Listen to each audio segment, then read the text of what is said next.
I'm low volume. I know. I know. Okay. There we go. That's better, huh? Is that better? Can you hear me better now? Uncle Orko understandable? Yeah, he is. Good evening. It is Tuesday. The last Tuesday of 2025. There will be no other Tuesdays ever again in 2025. However, we have to still finish something. And it is called A Christmas Carol. I know Christmas is over and shit, whatnot, and actually it's set during Christmas, and The Christmas Carol is actually a Christmas movie. But I like to finish what I start most of the times. And I'm gonna read you the last two chapters that we had. Because we absolutely need to know how Ebenezer Scrooge gets out of this one. He has still two ghosts left. The ghost of the present and the ghost of the future. If you would like to hear how the story went so far, go back and watch the last one. With that being said, you're all sexy, and I'm gonna read. Again, it's the Gutenberg Project. A great site. They give away ebooks that are in the public domain, so you can download shit there for free. It is a wonderful thing. Absolutely. And you can just check it out here. You can read along if you want to.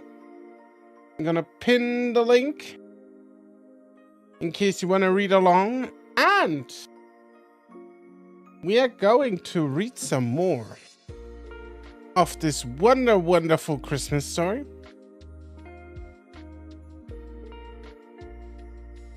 Stave 2, exactly, we were Stave 2. And now we are Stave 3, the second of the three spirits. Awakening in the middle of a prodigiously tough snore. And sitting up in bed to get his thoughts together, Scrooge had no occasion to be told that the bell was again upon the stroke of 1.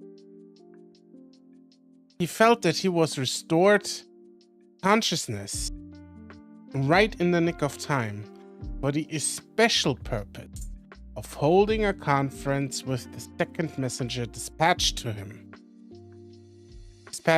through Jacob Marley's intervention.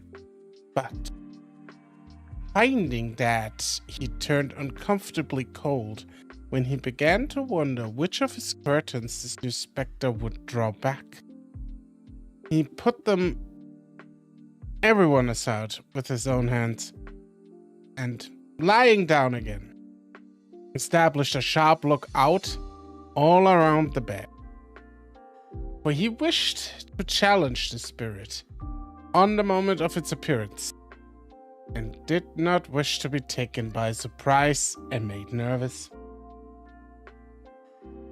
Gentlemen of the free and easy sort, who plume themselves on being acquitted with a move or two, and being usually equal to the time of day, press the wide range of their capacity for adventure by observing what they are good for. Anything from pitch and toss to manslaughter, between which opposite extremes, no doubt, there lies a tolerable wide and comprehensive range of subjects. Without venturing for Scrooge quite as heartily as this, I don't mind recalling on you to be believed that he was ready for a good broad field of strange appearances, and that nothing between a baby and a rhinoceros would have astonished him very much. Now being prepared for almost anything, he was not by any means prepared for nothing. Consequently, the bow struck 1, and no shape appeared. He was taken with a violent fit of trembling. 5 minutes, 10 minutes, quarter, an hour went by, yet nothing came. And this guy is stroking really long.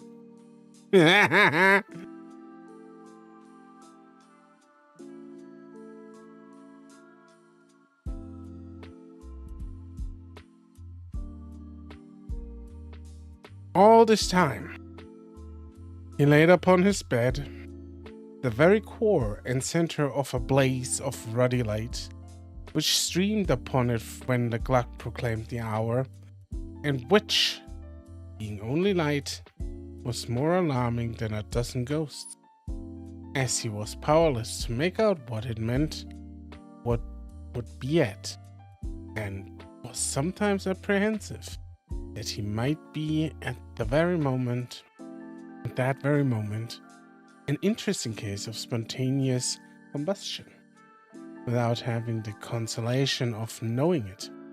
At last, he began to think, as you or I would have thought at first, for it is always the person, not the predicament, who knows what ought to have been done in it, and would unquestionably have done it too.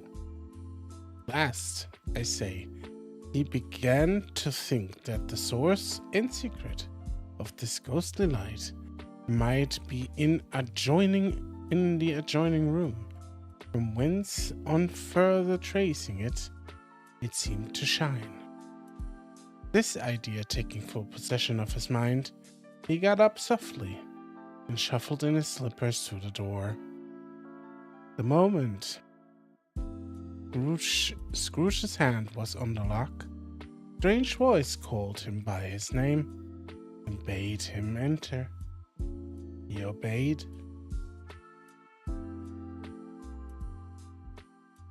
It was his own room. There was no doubt about that, but it had undergone a surprising transformation.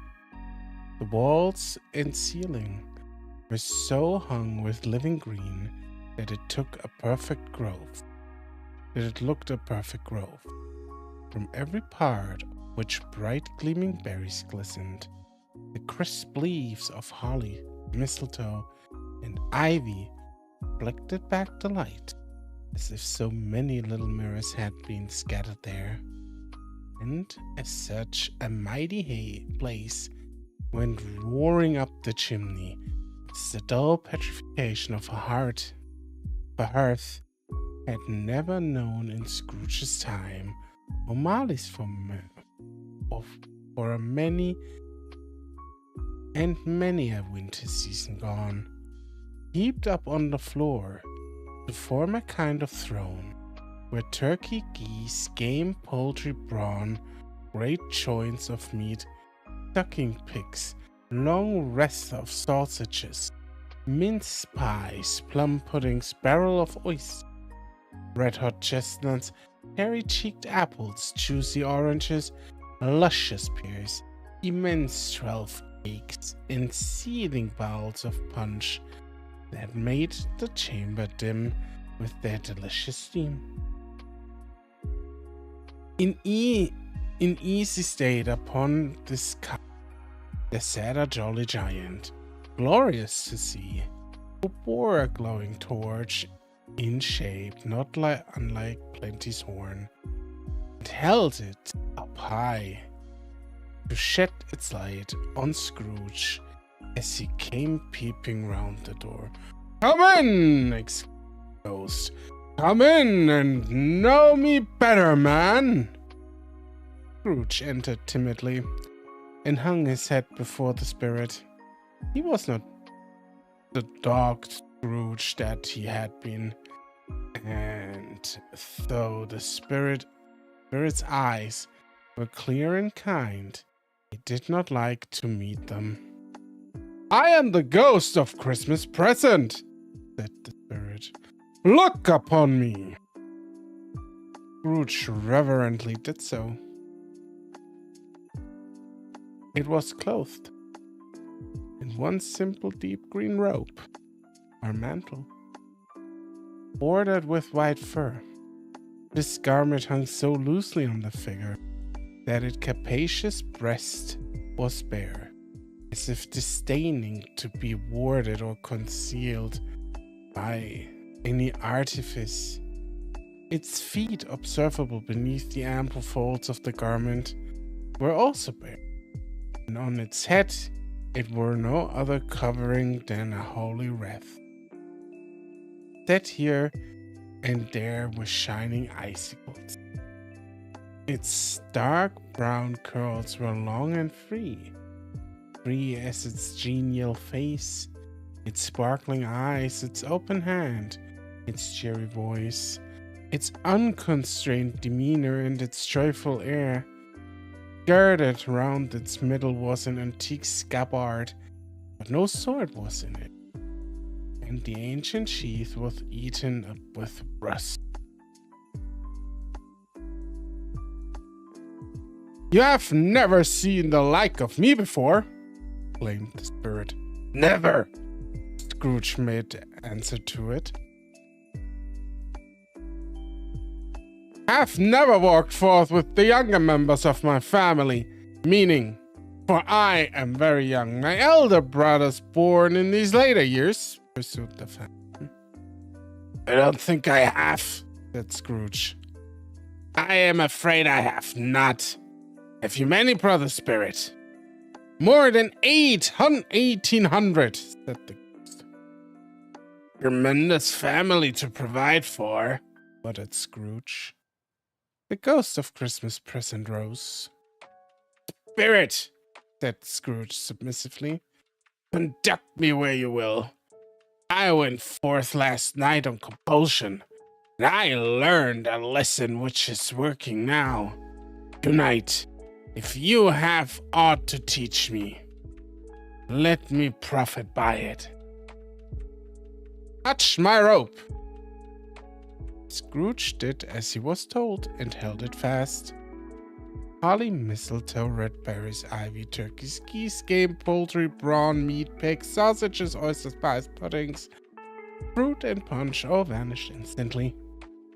So did the room, fire, the ruddy glow, the hour of night, and they stood in the city streets on Christmas morning, where for the weather was severe, the people made a rough but brisk and not unpleasant kind of music, in scraping the snow from the pavement in front of their dwellings and from the top of their house, whence it was mad delight to the boys to see it come plumping down into the road below and splitting into artificial little snowstorms.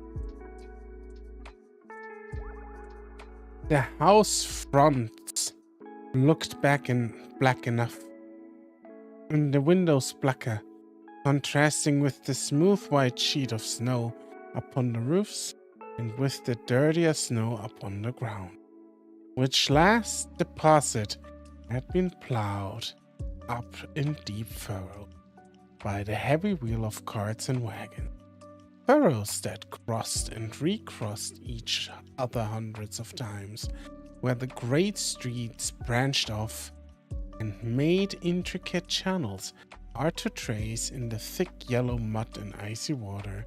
The sky was gloomy and the shortest streets were choked up in a dingy mist, half thawed, half frozen, whose heavier particles descended in a shower of sooty atoms, as if all the chimneys in Great Britain had by one consent fire and were blazing away to their dear hearts' content.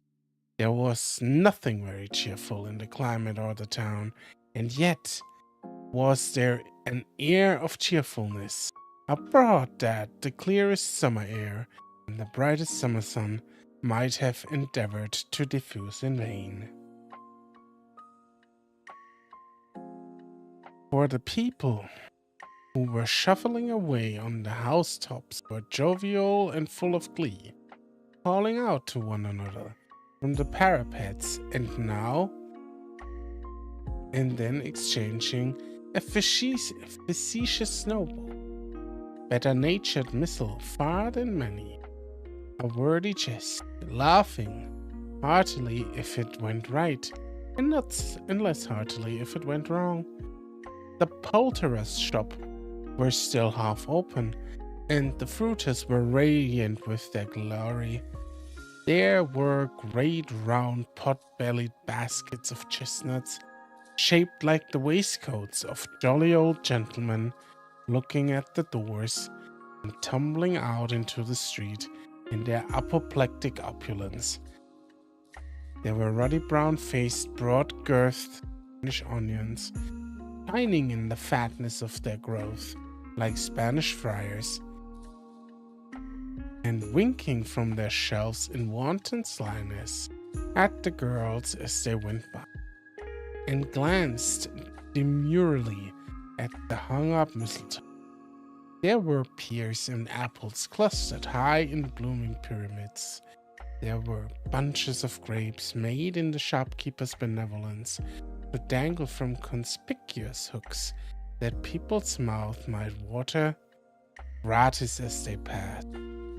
There were piles of filberts, mossy and brown, recalling in their fragrance ancient walks among the woods and pleasant shufflings ankle-deep through withered leaves.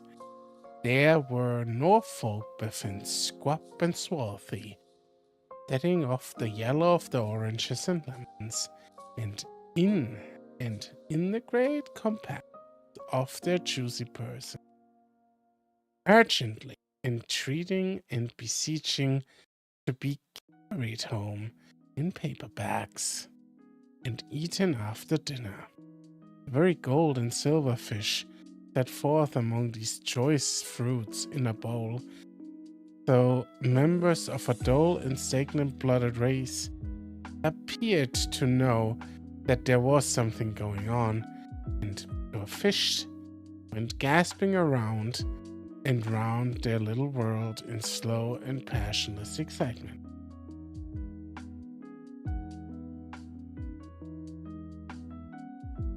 The grocers, the grocers, nearly closed, with perhaps 2 shutters down, or 1.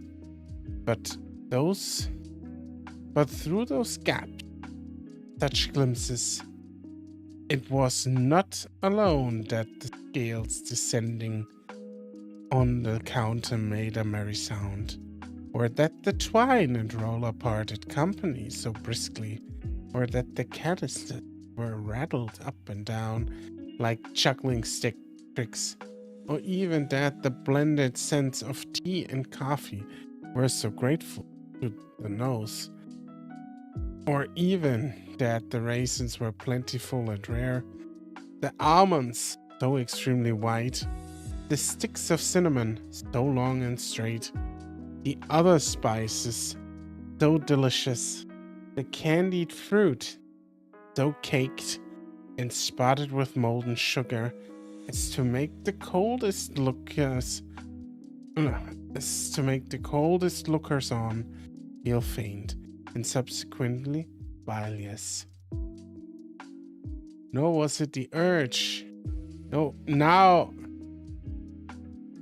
was it that the figs were moist and pulpy, or that the French plums blushed in modest tartness from their highly decorated boxes, or that everything was good to eat and in its Christmas dress, but the customers were all so hurried and so eager in the hopeful promise of the day that they tumbled against each other the door, crashing their wicker baskets wildly, and left their purchases upon the counter, and came running back to fetch them, and committed hundreds of the like mistakes in the best humor possible, while the grocer and his people were so frank and fresh that the polished hearts which they fastened their aprons behind might have been their own, worn outside for general inspection, and for Christmas dolls to peck it if they closed.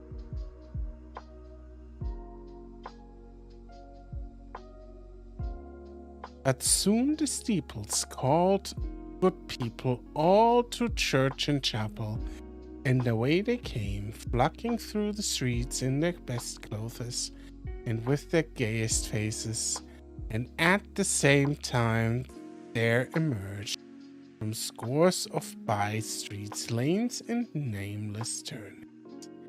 Innumerable people carrying their dinners to the baker's shop. The sight of these poor revelers appeared in the interest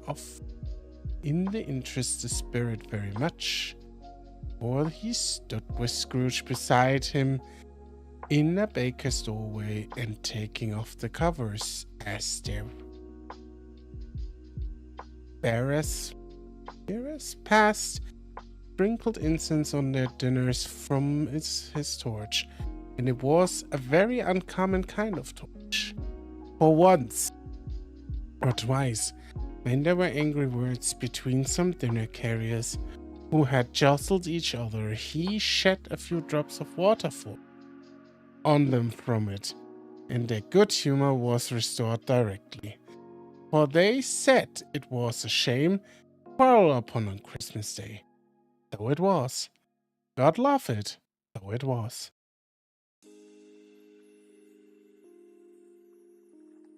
Should play a game called Walking Trade.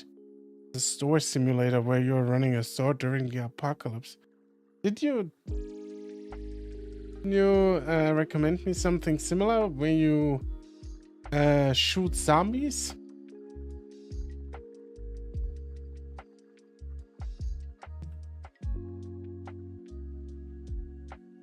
The Walking Trade. Yeah, there is a demo. I could probably do that. Oh yeah, it looks similar to this other game you recommended, actually. Where you run the gun store with the zombie thing. Yeah, I'll check it out. Sure. Also welcome.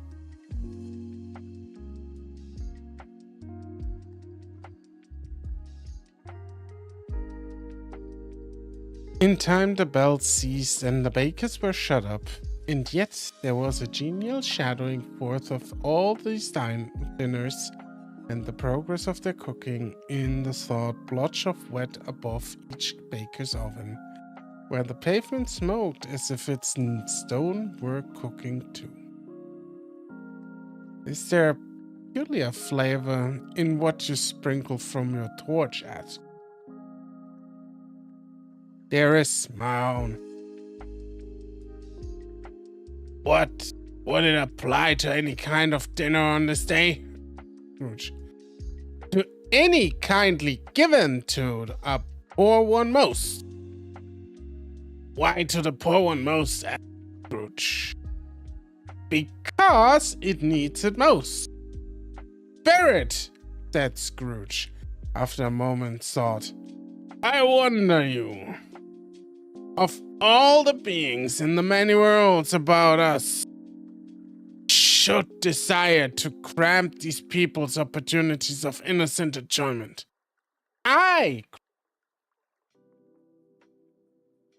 You would deprive them of their means of dining every 7th day, often the only day on which they can be set to dine at all, said Scrooge, wouldn't you? Aye. Spirit. You seek to close these places on the 7th day, said Scrooge. It comes to the same thing. I seek, claimed the Spirit. Forgive me if I'm wrong.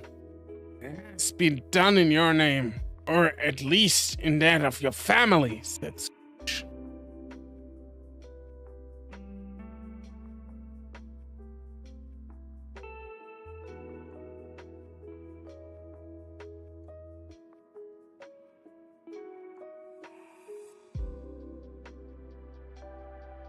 There are some upon this earth of yours. There are some upon this earth of yours, returned the Spirit, who lay claim to know us, and who do their deeds of passion, pride, ill will, hatred, envy, bigotry, and selfishness in our name, who are estranged to us and all your kith and kin, as if they had never lived. Remember that, and charge their doings on themselves, not us. Scrooge promised that he would, and they went on invisible, as they had been before, into the suburbs of the town. Was a remarkable quality of the ghost, which Scrooge had observed at the baker's, that notwithstanding his gigantic size, he could accommodate himself to any place with ease, and that he stood beneath a low roof quite as gracefully and like a supernatural creature as it was possible he could have done in any lofty hall.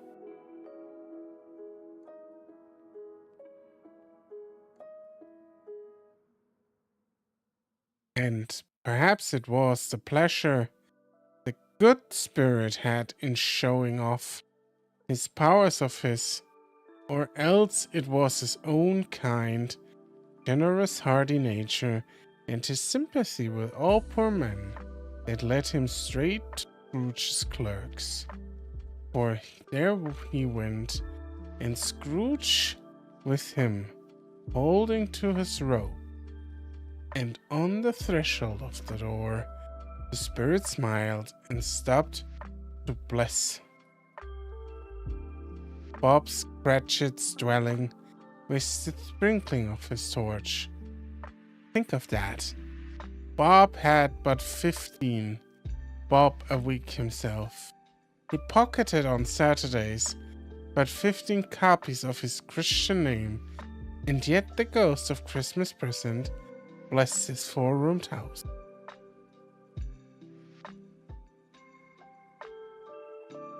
Then up rose Mrs. Cratchit, Cratchit's wife, dressed out but poorly in twice-turned gown, but brave in ribbons, which are cheap and make a godly show for sixpence. And she laid the cloth, assisted by Belinda Cratchit, second of her daughters, also brave in ribbons, while Master Peter Cratchit plunged a fork into the saucepan of potatoes, and getting the corners of his monster shirt collar, Bob's private property, conferred upon his son, and ear in honor of the day, into his mouth. Rejoiced to find himself so gallantly attired, and yearned to show him his linen in the fashionable parks. And now to smaller Cratchit, boy and girl came tearing in, screaming that outside the baker's they had smelt the goose and known it for their own, and basking in luxurious thoughts of sage and onion. These young Cratchits danced about the table and exalted Master Peter Cratchit to the skies, while he, not proud, although his color nearly choked him, blew the fire until the slow potatoes, bubbling up, knocked loudly at the saucepan lid, and to be let out and peeled.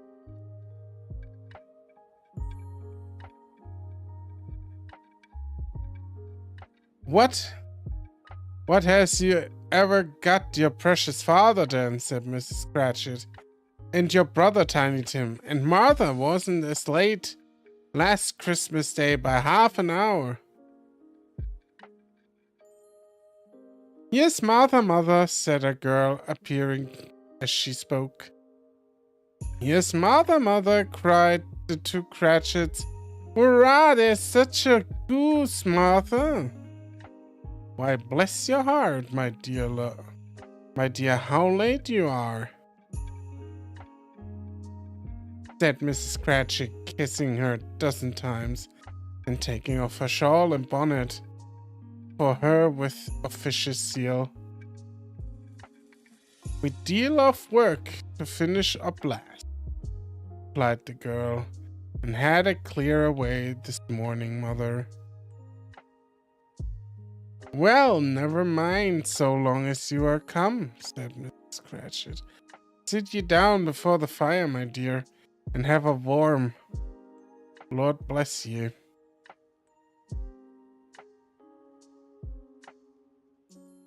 No, no. There's father coming, cried the two young Cratchits, who were everywhere at once. Hide, mother, hide! The mother hid herself, and in came little Bob, the father with at least 3 feet of comforter, exclusive of the fringe, hanging down before him, and his threadbare clothes darned up and brushed to look seasonable, and Tiny Tim upon his shoulder. Alas for Tiny Tim, he bore a little crutch and had his limbs supported by an iron frame.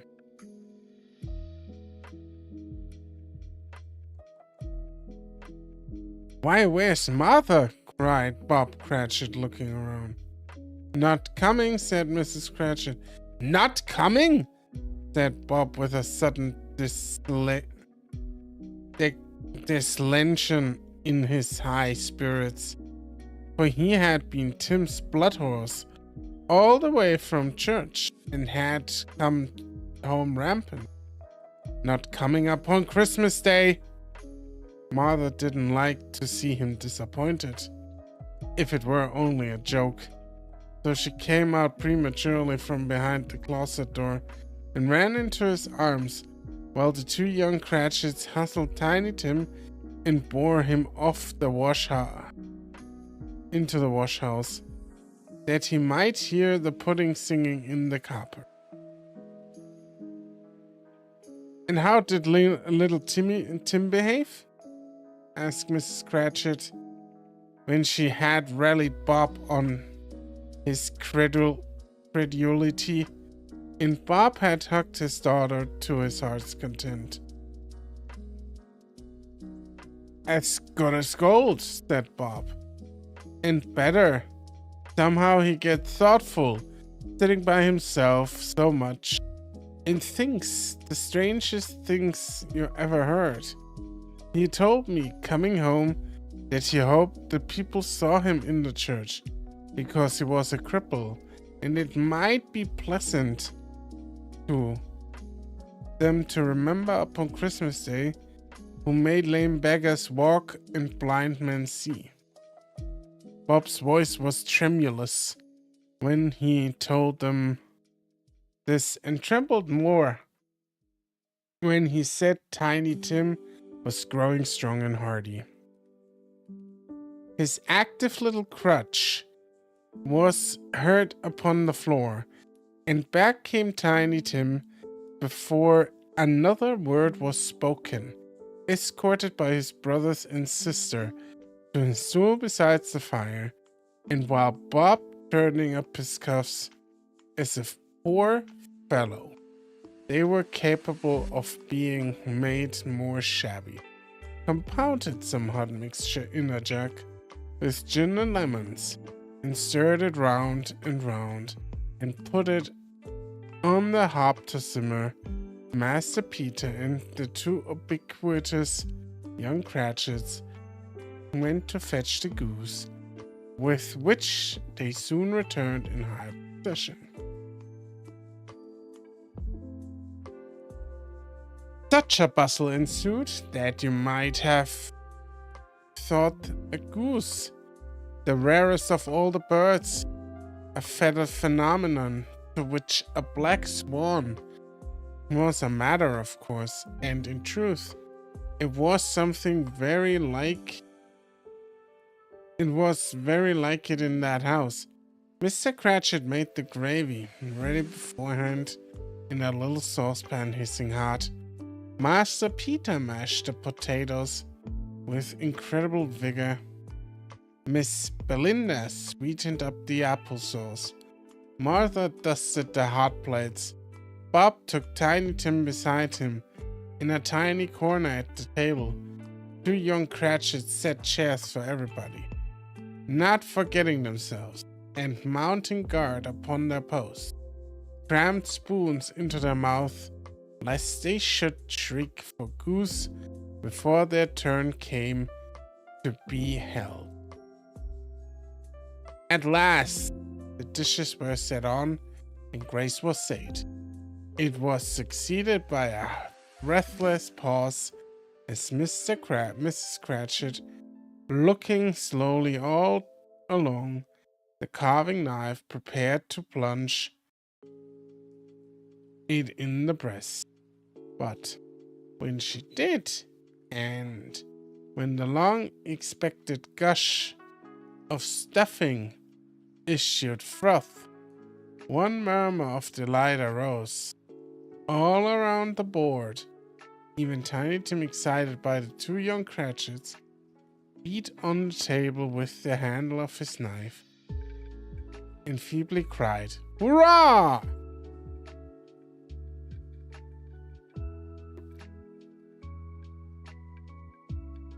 There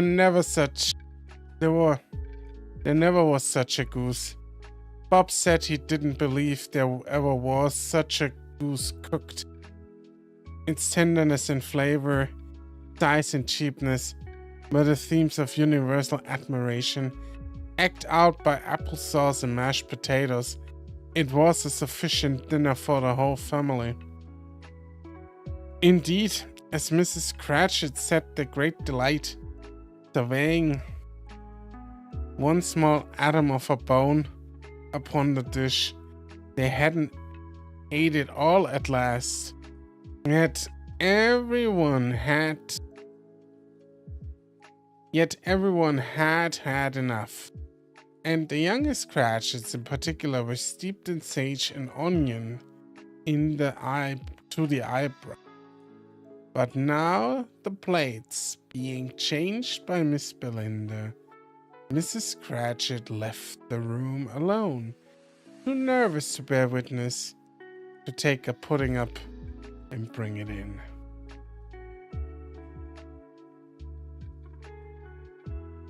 Suppose it should not be done enough. Suppose it should break in turning out. Suppose somebody should have got over the wall of the backyard and stolen it while they were merry with the goose. A superstition at which the two young Cratchits became livid. All sorts of horrors were supported, I suppose. Hallo! A great deal of steam. The pudding was out of copper. A smell like a washing day. That was the cloth. A smell like an eating house and pastry cooks next door to each other, with a laundresses next door to that. That was the pudding. In half a minute, Mrs. Cratchit entered, flushed but smiling proudly with the pudding, like a speckled cannonball, so hard and firm, blazing in half and half of quartern of ignited brandy, and bedight with Christmas holly stuck into the top. Face itches.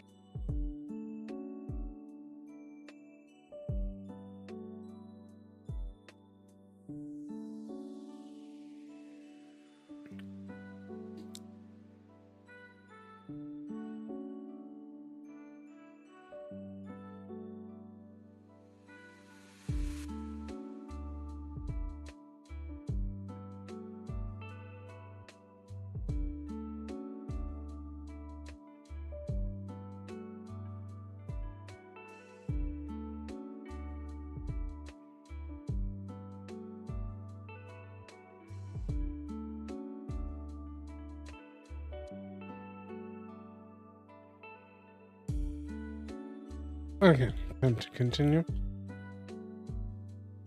Oh, what a wonderful pudding, Bob Cratchit said, and calmly too. That he regarded it as the greatest success achieved by Mrs. Cratchit since their marriage. Mrs. Cratchit said that, now the weight was off her mind, she would confess she had her doubts about the quantity of flour. Everybody had something to say about it, but nobody said or thought it was at all a small pudding for a large family. It would have been flat heresy to do so. Any Cratchit would have blushed to hint at such a thing.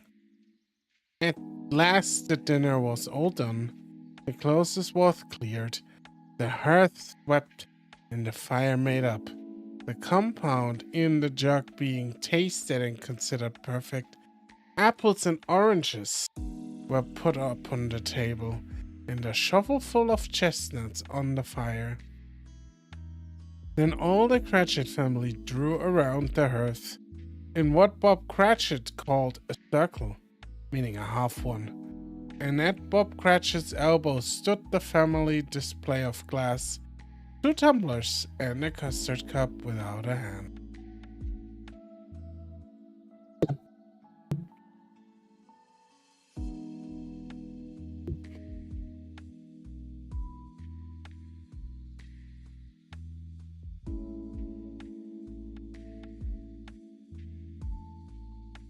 Yo, Alpha! Welcome! Happy Tuesday!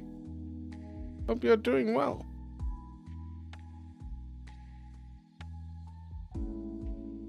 These held the hot stuff from the jug.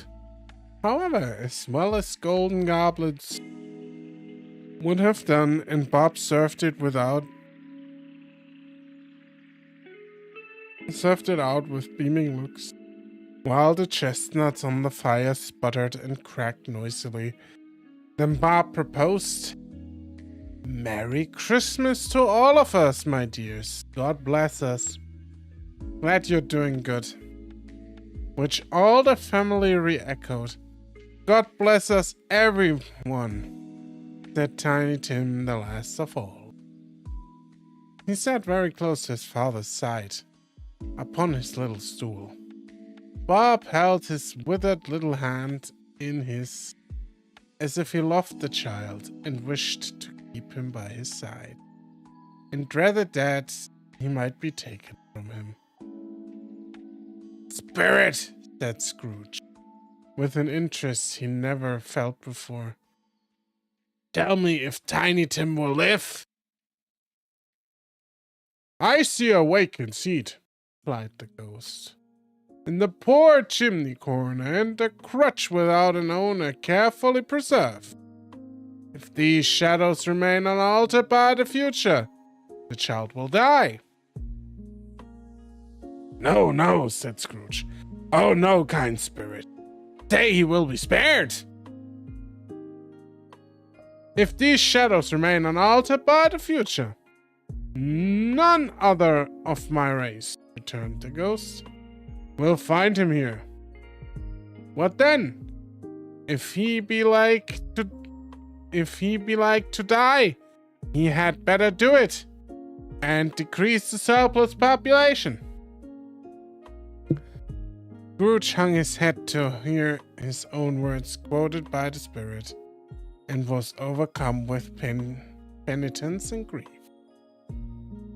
"Man," said the ghost, "if man you be in heart, not adamant forbear that wicked cant until you have discovered what the surplus is, and where it is. Will you decide what men shall live and what man shall die? It may be that in the sight of heaven you're more worthless and less fit to live than millions like this poor man's child. Oh God!" To hear the insect on the leaf pronouncing on the too much life among the hungry brothers in the dust. That is pretty progressive. We gotta stop this, otherwise we'll become communists. No, I'm kidding.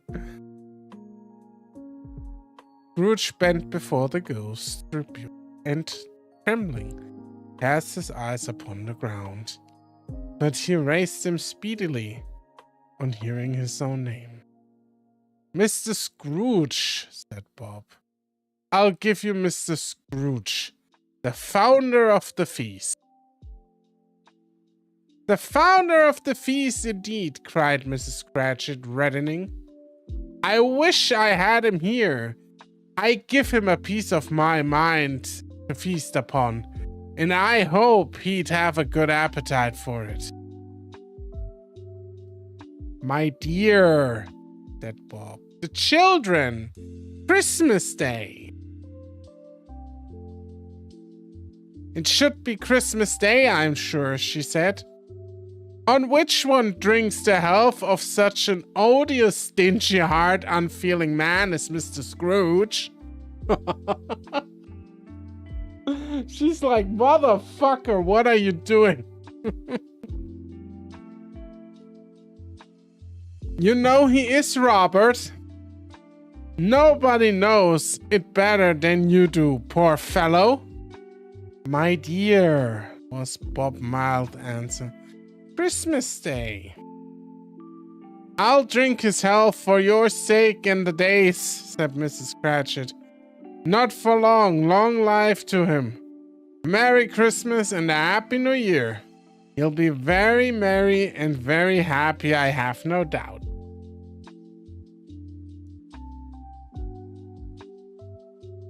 The wife again. Always the woman.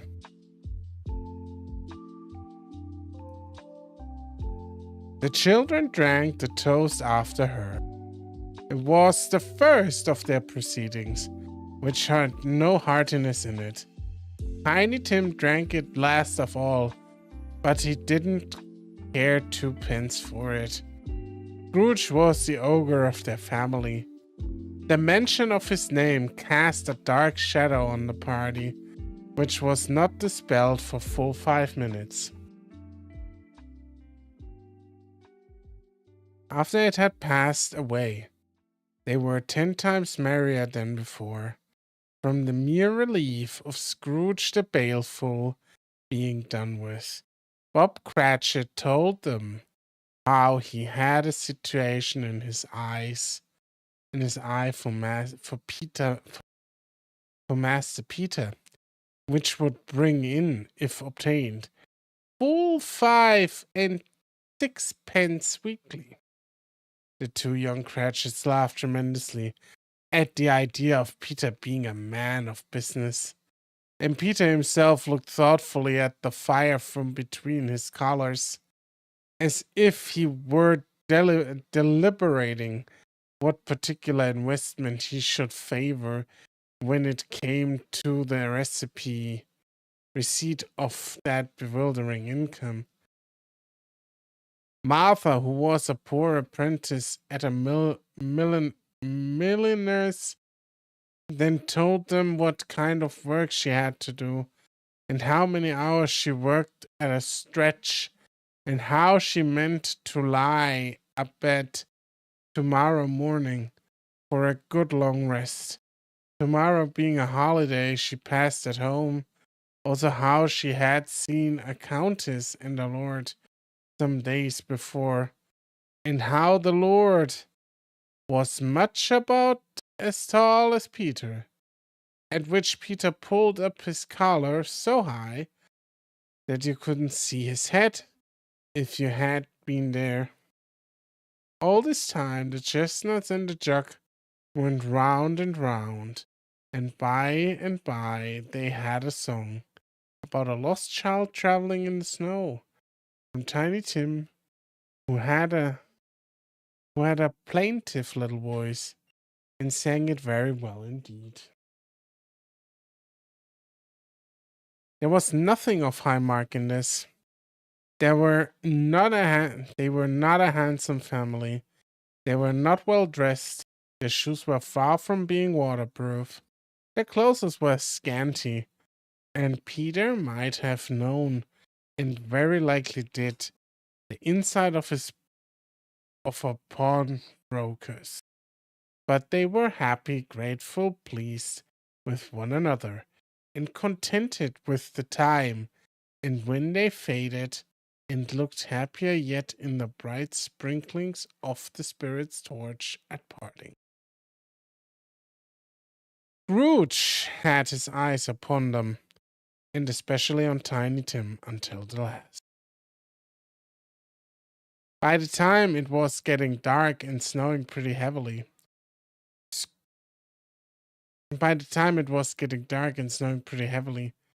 and Scrooge and the spirit went along the street, the brightness of the roaring fires in kitchens, parlors, and all sorts of rooms was wonderful.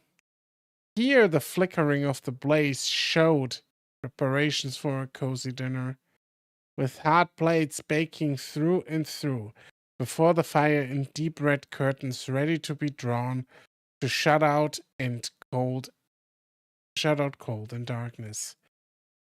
There, all the children of the house were running out into the snow to meet their married sisters, brothers, cousins, uncles, aunts, and be the first to greet them.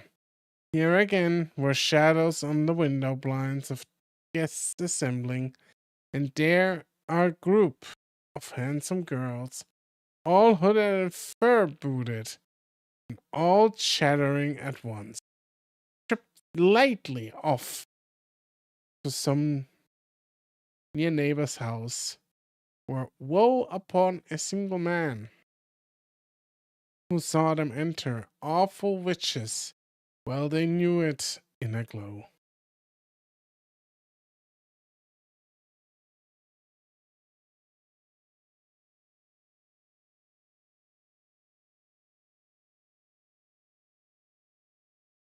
But if you had judged from the numbers of people on their way to friendly gatherings, you might have thought that no one was at home to give them welcome when they got there. Instead of every house expecting company and piling up its fires half chimney high, blessings on it. How the ghost exulted, how it bared its breadth of breast and opened its capacious palms and floated on, outpouring with generous hand its bright and harmless mirth on everything within reach.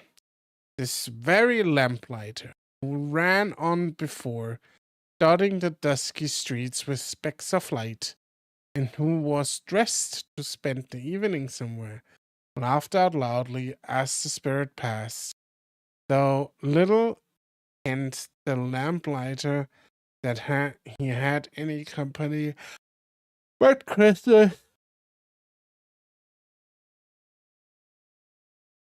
And now, without a word of warning, from the ghost they stood upon a bleak and desert moor, where monstrous masses of rude stone were cast about, as thought it were the burial place of giants, and water spread itself wheresoever it listed, or would have done so, but for the frost that held it prisoner. And nothing grew but moss and furze and coarse ranked grass. Down in the west, the setting sun had left a streak of fiery red, which glared upon the desolation for an instant, like a sullen eye, and frowning lower yet, was lost in the thick gloom of darkest night. "What place is this?" asked Scrooge. "A place where miners live, who labor in the bowels of the earth," returned the spirit. "But they know me. See!"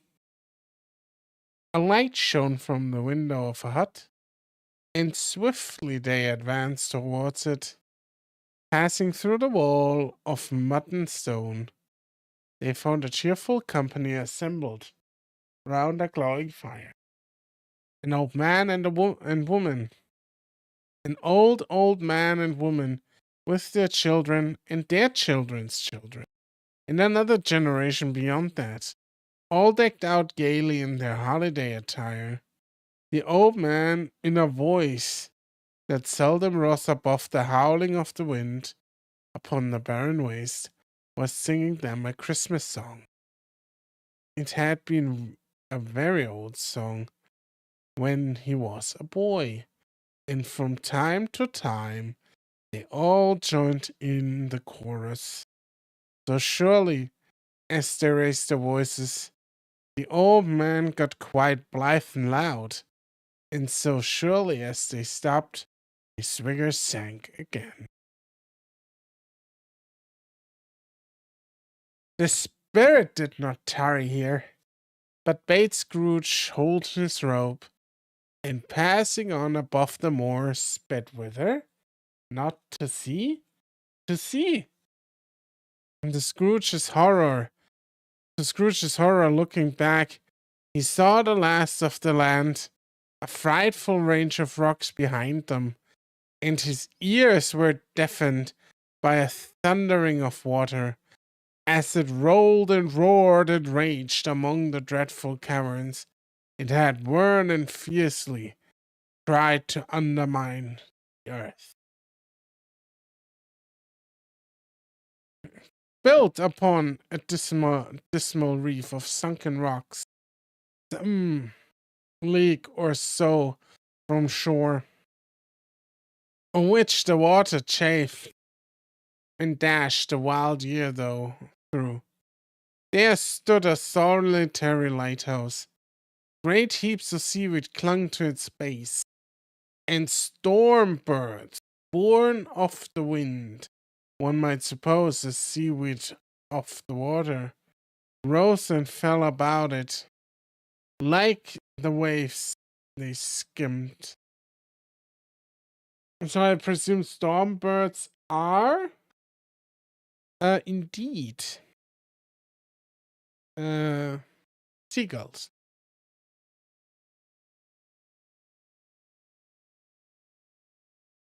But even here, two men who watched the light had made a fire that, through the loophole in the thick stone wall, shed of a ray brightness on the awful sea, joining their horny hands over the rough table at which they sat. They wished each other Christmas in their can of grog, and one of them, the elder two, with his face all damaged and scared, and with hard weather as the figurehead of an old ship might be, struck up a sturdy song that was like so. Again the ghost sped on, above the black and heaving sea, on, on, until being far away, as he told Scrooge, from any shore, they lighted on a ship. They stood beside the helmsman at the wheel, the lookout in the bow, but the officer who had the watch, dark ghostly figures in their several stations, but every man among them hummed a Christmas tune, or had a Christmas thought, or spoke below his breath to his companion of bygone Christmas Day, with homeward hopes of belonging to it. And every man on board, waking or sleeping, good or bad, had had a kinder word for one another on the day, on that day, than on any other day in the year. And it had shared to some extent in its festivities, and had remembered those he cared for at a distance, and had known that they delighted to remember him.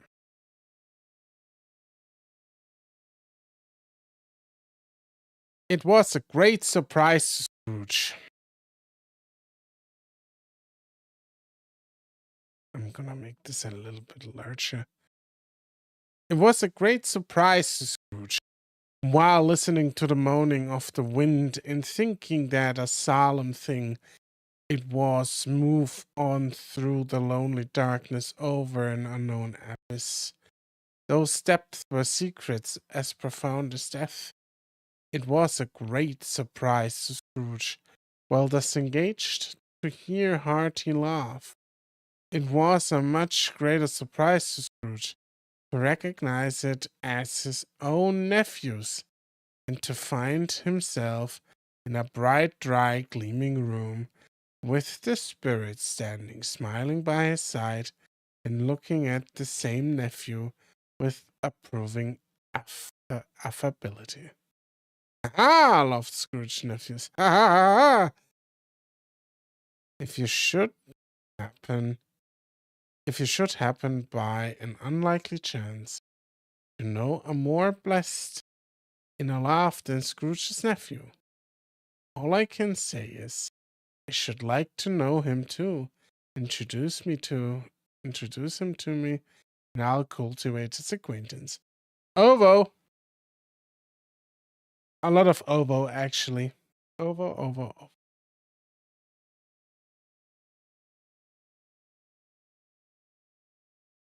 It is a fair, even-handed, noble adjustment of things that, while there is infection in disease and sorrow, there's nothing in the world so irresistibly contagious as laughter and good humor. When Scrooge's nephew laughed in this way, holding his sides, rolling his head, and twisting his face into the most extravagant contortions, Scrooge's niece by marriage laughed as heartily as he. And their assembled friends, being not a bit behindhand, roared out lustily, "He said the Christmas was a humbug as I live," cried Scrooge's nephew. "He believed it too." "More shame for him, Fred," said Scrooge's niece indignantly. "Bless those women. They never do anything by halves. They are always in earnest."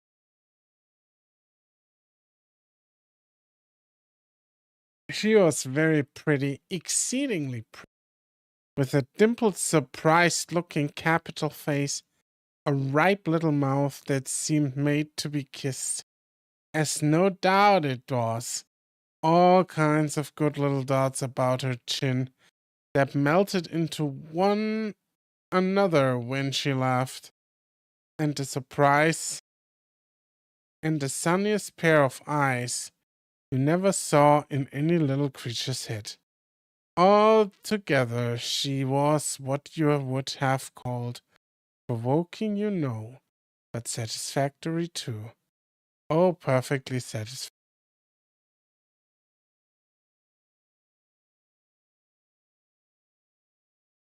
"He is a comical old fellow," said Scrooge's nephew. "That's truth, and not so pleasant as he might be. However, his offenses carry their own punishment, and I have nothing to say against him." "I'm sure he's very rich, Fred," hinted Scrooge's niece. "At least, you always tell me so." "What of that, my dear?" said Scrooge's nephew. His wealth is of no use to him. He he don't do any good with it. He don't make himself comfortable with it.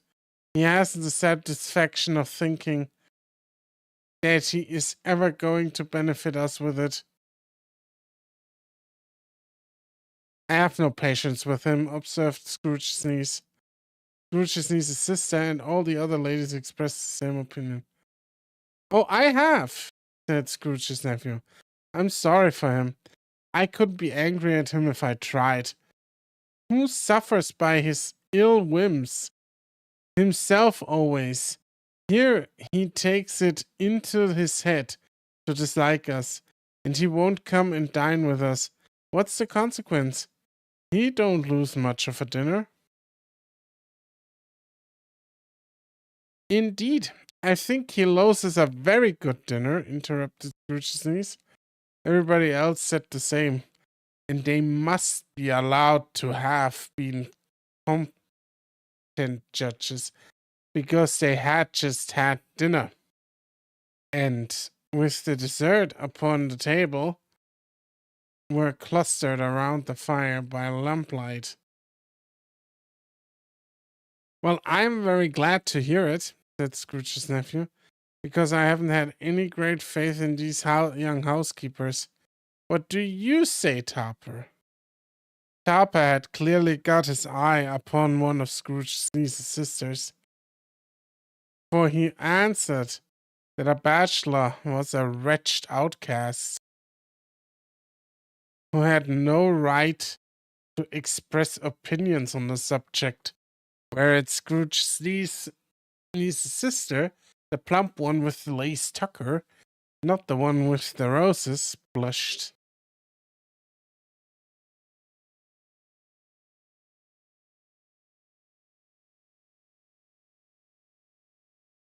Do go on, Fred, Scrooge's niece, clapping her hands. He never finishes what he begins to say.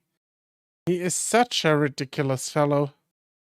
Scrooge's nephew reveled in another reveled in another laugh, and as it was impossible to keep the infection off, though the plump sister tried hard to do it with aromatic vinegar, his example was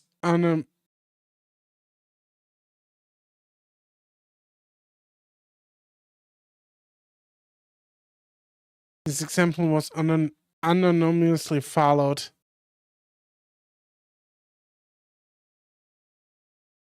I was only going to say, said Scrooge's nephew, that the consequences of his talk taking a dislike to us and not making merry with us is, as I think, that he loses some pleasant moments, which could do him no harm. I am sure he loses pleasanter companions than he can find in his own thoughts, either in his moldy old office or his dusty chambers. I mean to give him the same chance every year, whether he likes it or not, for I pity him. He may rail at Christmas till he dies, but he can't help thinking better of it. I defy him. If he finds me going there in good temper year after year and saying, Uncle Scrooge, how are you? If it only puts him in the vein to leave his poor clerk £50. That's something. And I think I shook him yesterday. It was their turn to laugh now at the notion of his shaking Scrooge, but thoroughly good-natured and not much caring what they laughed at. So that they laughed at any rate, encouraged them in their merriment, and paused the bottle joyously.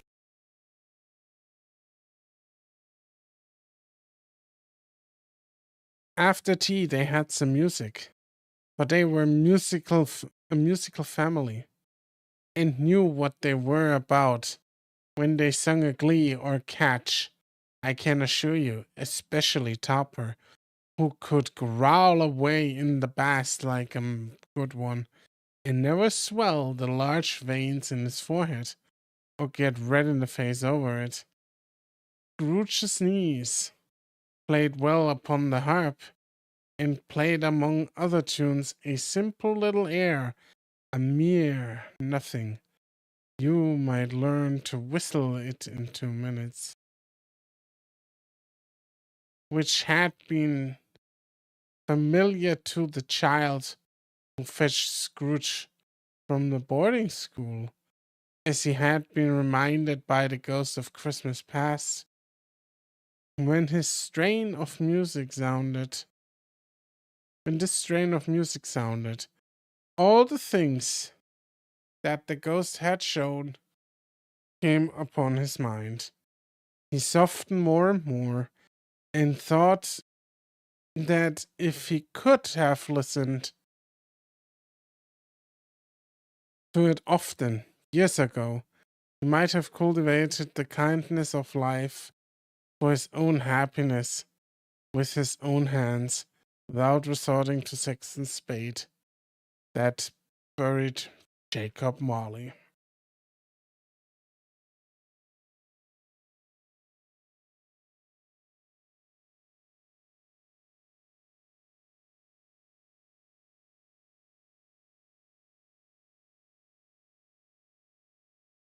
But they didn't devote the whole evening to music. After a while, they played at forfeit. For it is good to be children sometimes, and never better than at Christmas when its mighty founder was a child himself.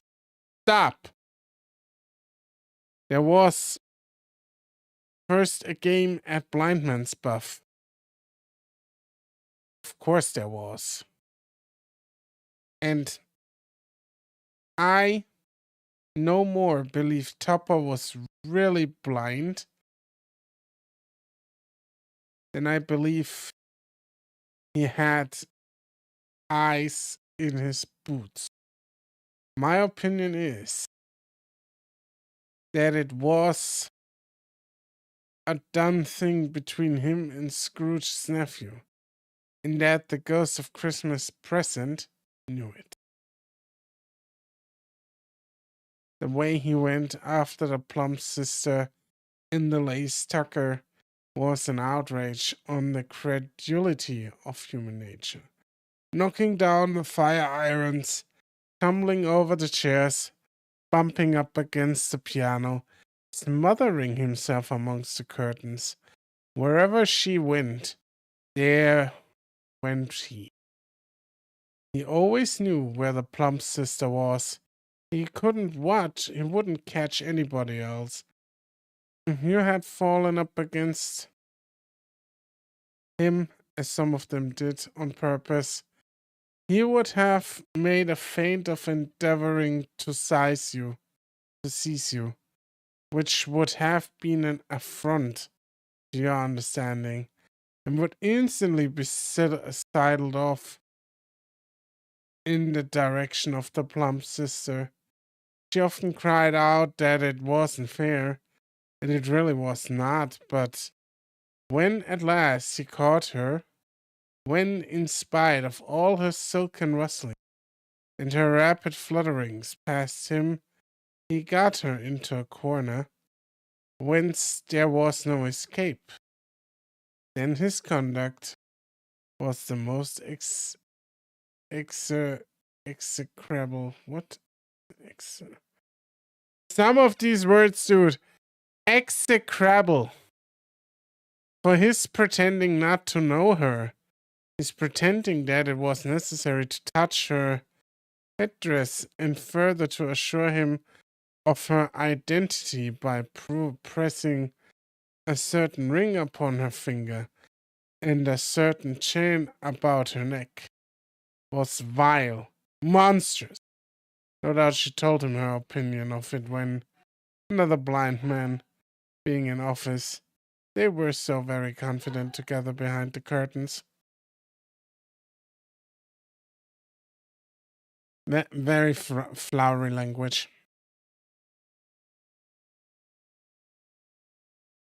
Scrooge's niece was not one of the blind man's buff party, but was made comfortable with a large chair and a footstool, in a snug corner where the ghost and Scrooge were close behind her. But she joined in the forfeits and loved her love to admiration with all the letters of the alphabet. Likewise at the game of how, when, and where, she was great, and through the secret joy of Scrooge's nephew, beat her sisters hollow. Though they were sharp girls, too, as Tupper could have told you. There might have been 20 people there, young and old, but they all played, and so did Scrooge, wholly forgetting in the interest he had in what was going on, that his voice made no sound in their ears. He sometimes came out with a guess quite loud, and often guessed right too, for the sharpest needle, best Whitechapel, warranted no to cut in the eye, was not sharper than Scrooge, blunt as he took it in his head to be. The ghost was greatly pleased to him in this mood, and looked upon him with such favor that he begged like a boy to be allowed to stay until the guests departed. But the spirit said this could not be done. "Here is a new game," said Scrooge. 1/2 hour, spirit only one.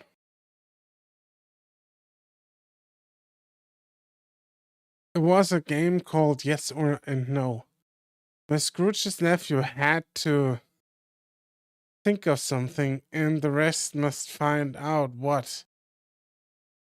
He only answering to their questions yes or no, as the case was.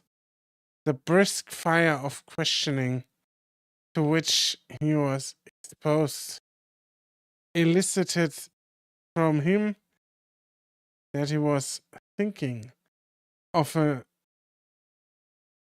animal, a live animal, rather a disagreeable animal, a savage animal, and an animal that growled and grunted sometimes, and talked and lived in London, and walked about the streets, and wasn't made a show of, and wasn't led by anybody, and didn't live in menagerie, and was never killed in a mark, and was not a horse,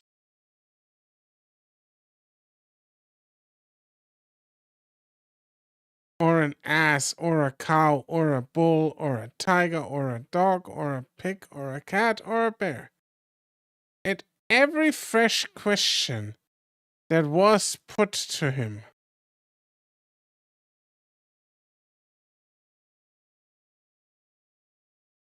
this nephew burst into a fresh roar of laughter, and was so inexpressibly tickled that he was obliged to get up off the sofa and stamp. At last, the plump sister, falling into a similar state, cried out, "I found it! I know what it is, Fred! I know what it is!" "What is it?" cried Fred. "It's your Uncle Scrooge!" Which it certainly was. Admiration was the universal sentiment through some objected that it certainly was. Admiration was the universal sentiment, though some objected that the reply to "Is it a bear?" ought to have been yes. Inasmuch as an answer in the negative was sufficient to have diverted their thoughts from Mr. Scrooge, supposing they had ever and any tendency that way.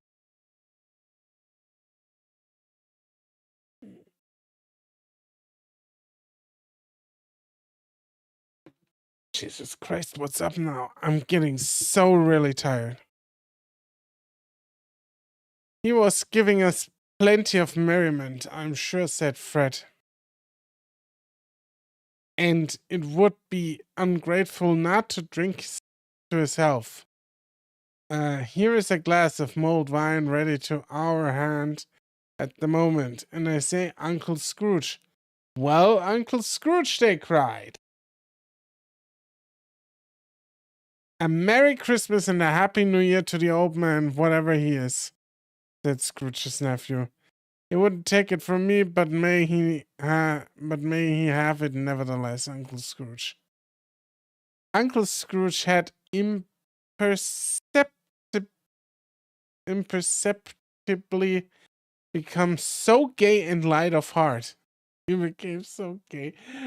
I know gay used to mean something different, but it's so funny. Something gay. The game turned him gay. No.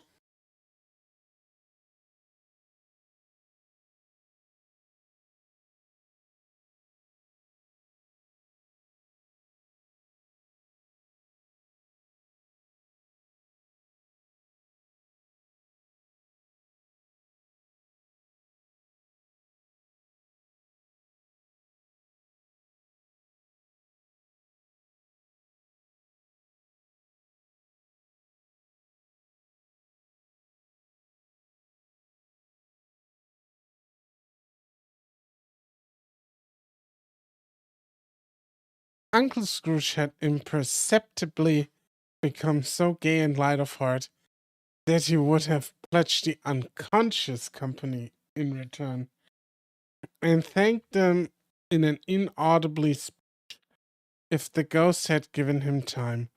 But the whole scene passed off in the breath of the last words spoken by his nephew, and he and the spirit were again upon their travels. Much they saw, and far they went, and many homes they visited.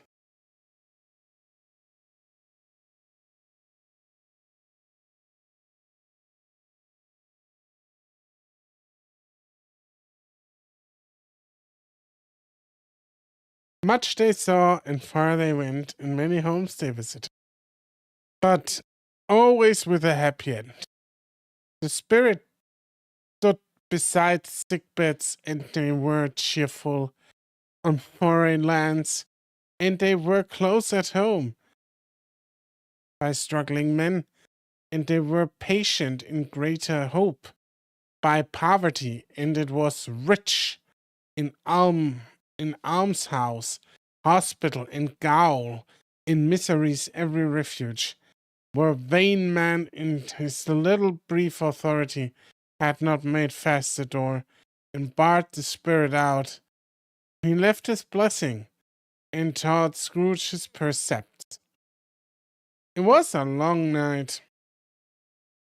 If it were only a night, but Scrooge had his doubts of this, because the Christmas holidays appeared to be condensed into the space of time they passed together. It was strange, too, that while Scrooge remained unaltered in his outward form, the ghost grew older, nearly older. Scrooge had observed this change, but never spoke of it until they left the children's 12th night party, when, looking at the spirit as they stood together in the opening place, he noticed that its hair was gray. Our spirits live so our spirits live so short, Scrooge. My life upon this globe is very brief, replied the ghost. It ends tonight. Tonight! Cried Scrooge. Tonight at midnight. Hark! The time is drawing near. Chimes were ringing. The 11:15 at the moment. Forgive me if I am not justified in what I ask, said Scrooge, looking intently at the spirit's robe. But I see something strange and not belonging to yourself protruding from your skirt. Is it a foot or a claw? It might be a claw, for the flesh there is upon it, was the spirit's sorrowful reply. Look here. From the folding of its robe, it brought two children, wretched, abject, frightful, hideous, miserable. They knelt down at its feet and clung upon the outside of its garment. "Oh man, look here, look down here," exclaimed the ghost. They were a boy and a girl, yellow, meager, ragged, scowling, wolfish, but prostrate, too, in their humility, where graceful youth should have filled their features out and touched them with its freshest tints. A stale and shriveled hand, like that of age, had pinched and twisted them and pulled them into shreds. Where angels might have sat enthroned, devils lurked and glared out menacing. No changes, no degradation, no perversion of humanity. In any grade, though, all of the mysteries of wonderful creation and its monsters half so horrible and dread. Scrooge started back, appalled, having them shown to him in this way. He tried to say they were fine children, but the words choked themselves. Rather than be parties to a lie of such enormous magnitude. "Spirit, are they yours?"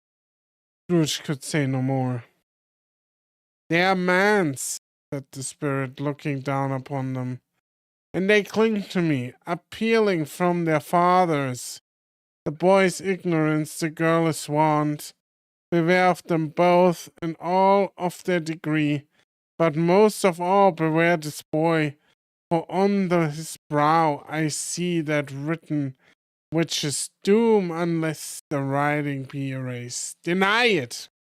Spirit, stretching out its hand towards the city. "Slander those who tell it ye, admit it for your facious purposes, and make it worse, and bite the end." "Have they no refuge or resource?" cried Scrooge. "Are there no prisons?" said the spirit, turning to him for the last time with his own words. "Are there no workhouses?" The bell struck 12. Scrooge looked about him for the ghost and saw it not. As the last stroke ceased to vibrate, he remembered the prediction of old Jacob Marley, and lifting up his eyes beheld a solemn phantom draped and hooded coming like a mist along the ground towards him. Day 4, the last of the spirits. It is the last spirit.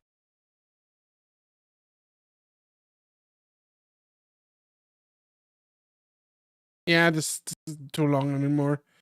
We should actually get through this relatively fine.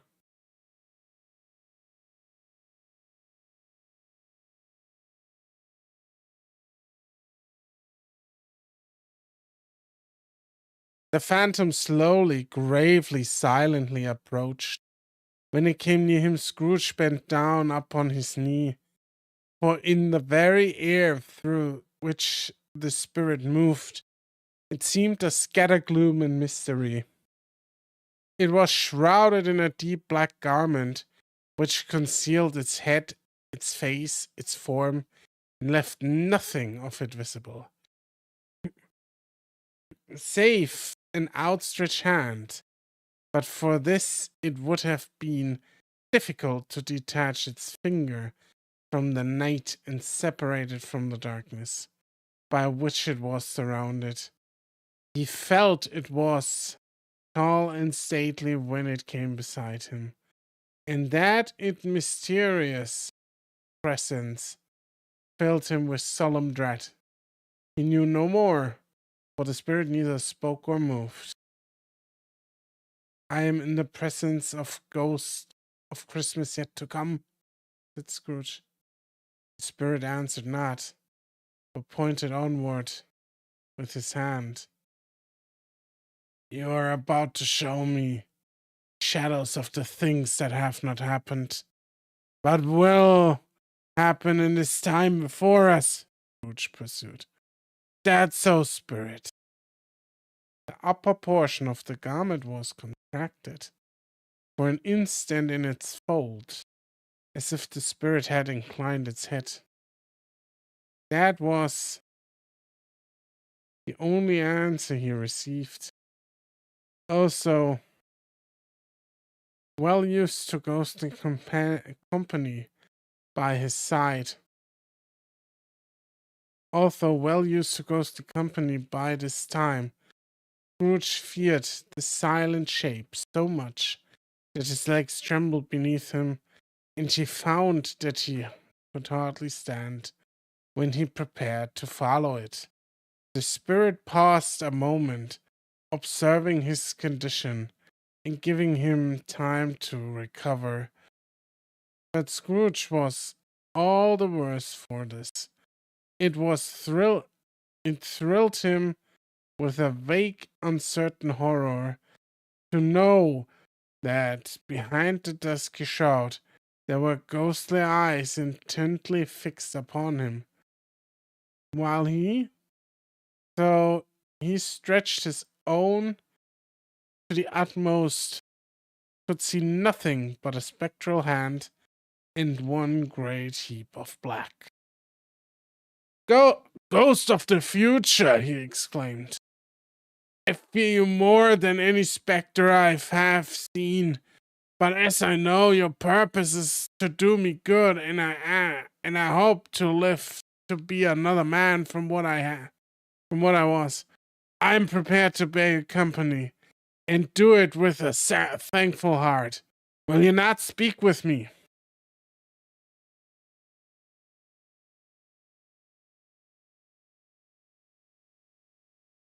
It gave him no reply. The hand was pointed straight before them. Lead on, said Scrooge. Lead on. The night is waning fast, and it's precious time to me. I know, lead on, spirit. The phantom moved away as it had come towards him. Scrooge followed in the shadow of its dress, which bore him up, he thought, and carried him along. They scarcely seemed to enter the city, for the city rather seemed to spring up about them and encompass them of its own act. But they were in the heart of it, on change amongst the merchants, who hurried up and down and chinked the money in their pockets and conversed in groups and looked at their watches and trifled thoughtfully with their great old gold seals, and so forth, as Scrooge had seen them often.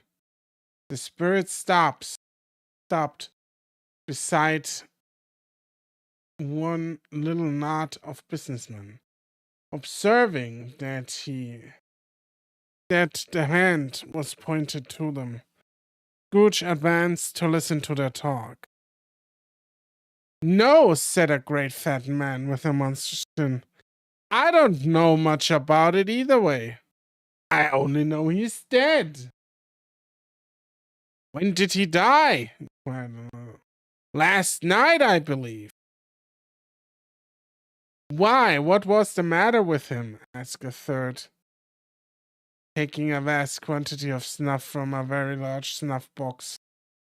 I thought he'd never die. God knows, said the first with a yawn. What has he done with his money? Asked a red-faced gentleman with pendulous excrescence and on the end of his nose that shook like the gills of a turkey cock.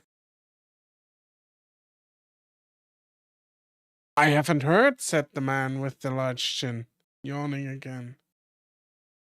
Left it to his company, perhaps. He hasn't left it to me. That's all I know. This pleasantry was received with general laugh. "It's likely to be a very cheap funeral," said the same speaker. "For upon my life, I don't know of anybody to go there. Suppose we make up a party and volunteer?" "I don't mind going, if lunch is provided," observed the gentleman, with the exercise of his nose. "But I must be fed if I make one." Another laugh. "Well, I am the most interested among you after all," said the first speaker. "For I never wear black gloves and I never eat lunch. But I'll offer to go if anybody else will. When I come to think of it, I am not at all sure that I wasn't his most particular friend. For we used to stop and speak whenever we met. Bye bye."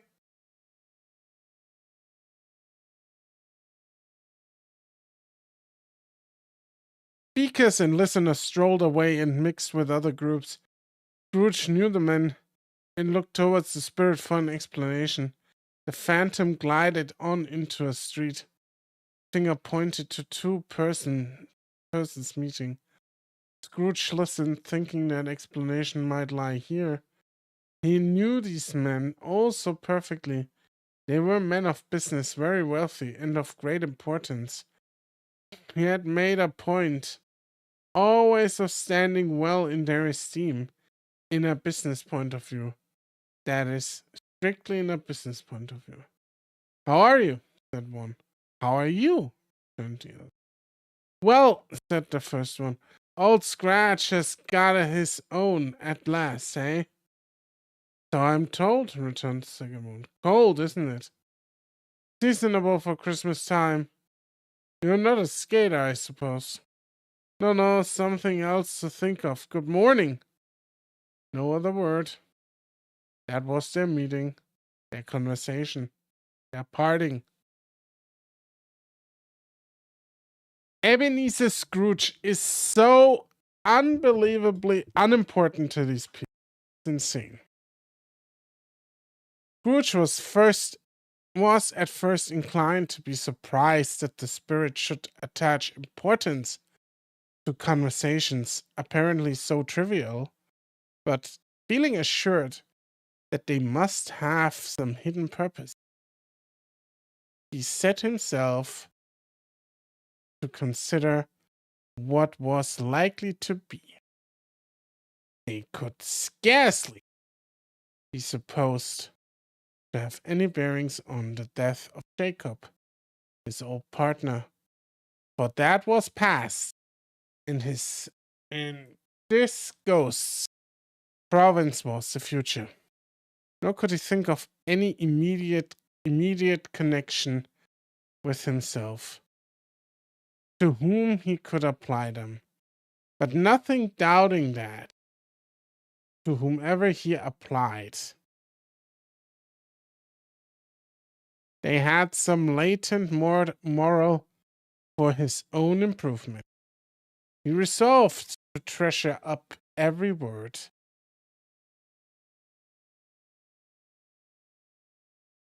he heard and everything he saw, and especially to observe the shadow of him when it appeared.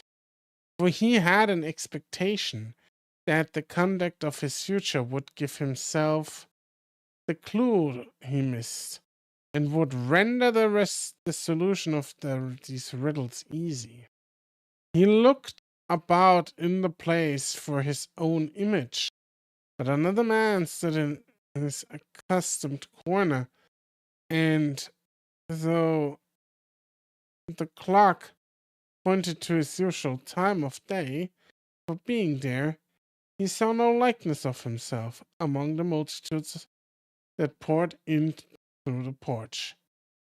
It gave him little surprise, however, for he had been revolving in his mind a change of life, and thought and hoped he saw his newborn resolutions carried out in this. White and dark. Beside him stood the phantom, with his outstretched hand. When he roused himself from his thoughtful quest, he fancied, from the turn of the hand and its situation in reference to himself, that the unseen eye were looking at him keenly. It made him shudder and feel very cold. They left the busy scene and went into an obscure part of the town where Scrooge had never penetrated before. I'm sure he never penetrated in those dirty back alleys. Have you seen Scrooge? He ain't paid for them hookers.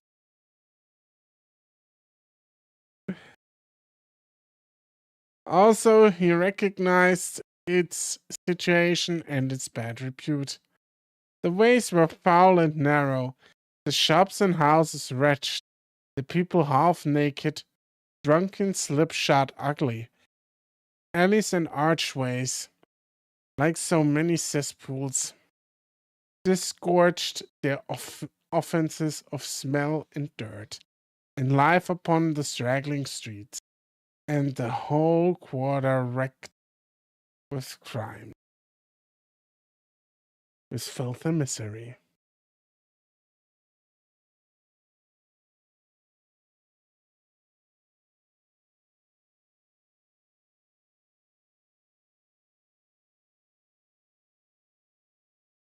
Far in this den of infamous resort, there was a low-browed, beetling shop below a penthouse room, where iron old rags, bottles, bones, and greasy offal were bought. Upon the floor within were piled up heaps of rusty keys, nails, chains, hinges, files, scales, weights, and diffuse iron of all kinds. Secrets that few would like to scrutinize were bred and hidden in mountains of unseemly rags, masses of corrupted fat, and sepulchres of bones. Sitting in among the wares he dealt in, by a charcoal stove made of old bricks, was a gray-haired rascal, nearly 70 years of age, who had screened himself from the cold air without by a frothy curtaining of miscellaneous tatters hung upon a line, and smoked his pipe in all the luxury of calmer times. Scrooge and the Phantom came into the presence of this man just as a woman with a heavy bundle slunk into the shop, but she had scarcely entered when another woman, similarly laden, came in too, and she was closely followed by a man in faded black, who was no less startled by the sight of them than they had been upon the recognition of each other. After a short period of blank astonishment, in which the old man with the pipe had joined them, they all three burst into laughs.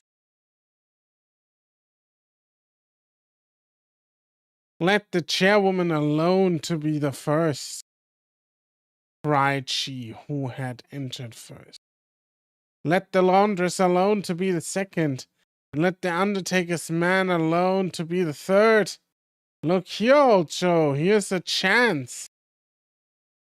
If we haven't all three met here without meaning it, they are selling whatever is left to Scrooge and his shit. That's the reality of it. You couldn't have met me in a better place," said old Joe, removing his pipe from his mouth. "Come into my parlor. You were made free of it long ago, you know, and the other two aren't strangers. Stop till I shut the door of the shop. Ah, how it cracks. There ain't such a rusty bit of metal in the place as its own hinges, I believe. And I am sure there's no such old bones here as mine.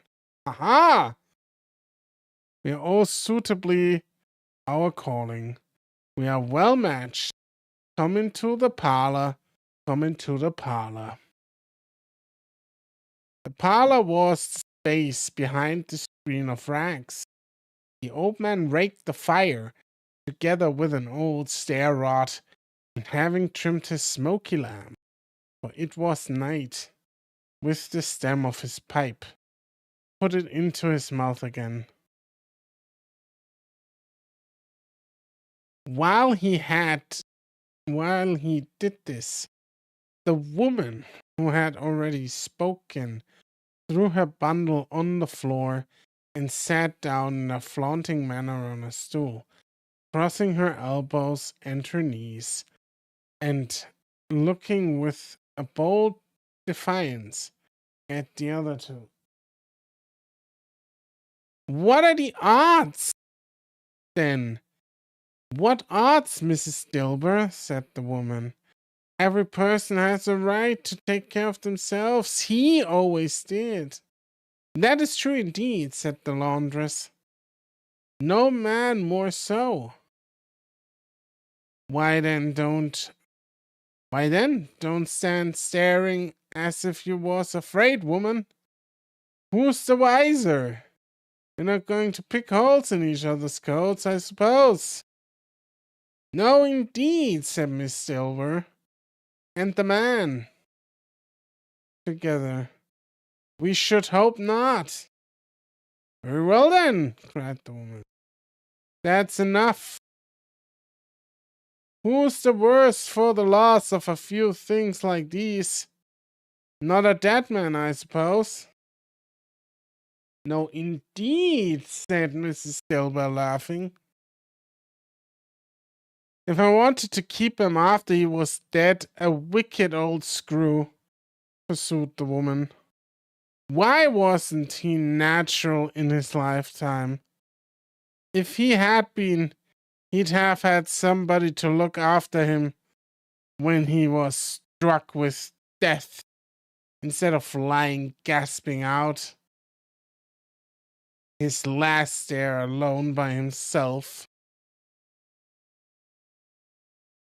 Imagine dying and being alone, and then people make fun of you because you were alone. Like, haha, look at this guy, he died alone. Haha.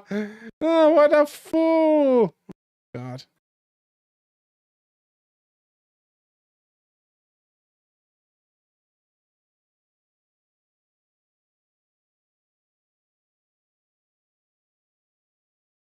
It's the truest word that ever was spoken, said Miss Stilber. It's a judgment on him. The judgment on him. People can be such meanheads. I mean, it's a lesson, right? Scrooge isn't really he wasn't really a nice person himself. And all this reflection, what the ghost does is to show him, this is what you beget. This is what people think of you. You think you are the hot shit with all your shit that you do, but you're really not. You're just a fucking tool. And that's really the thing.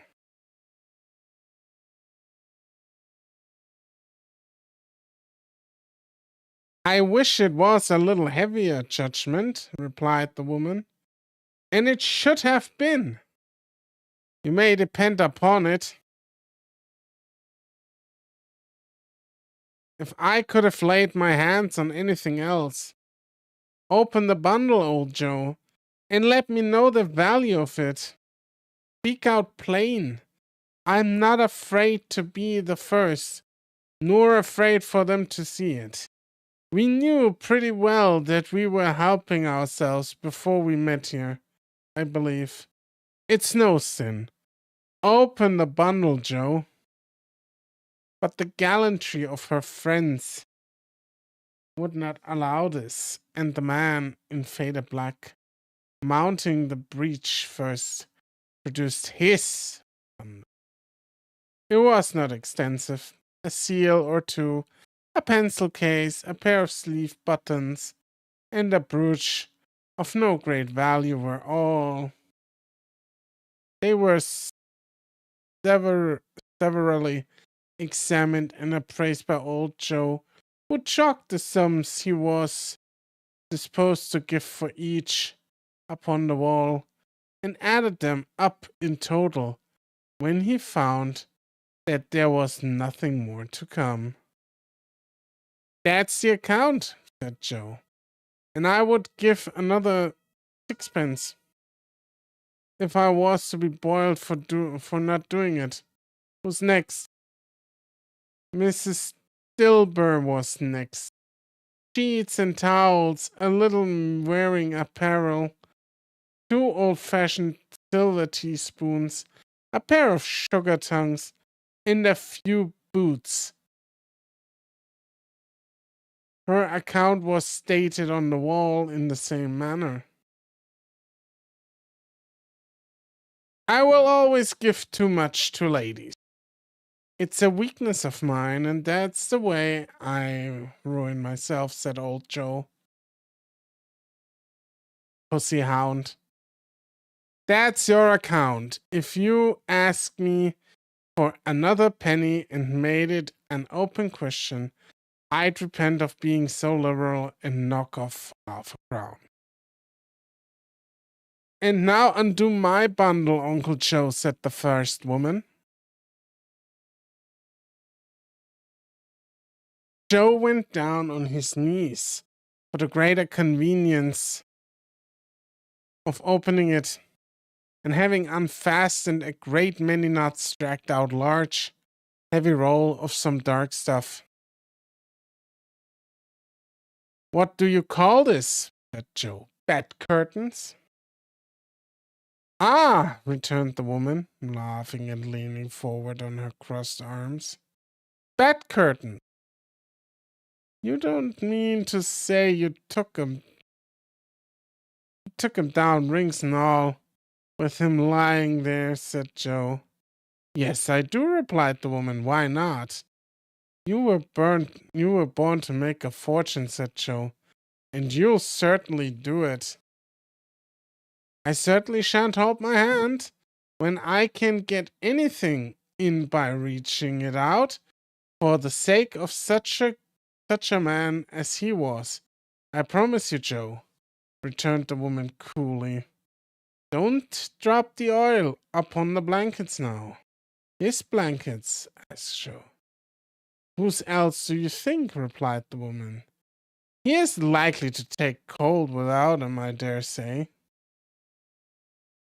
"I hope he didn't die of anything catching, eh?" said old Joe, stopping in his work and looking up. "Don't you be afraid of that," returned the woman.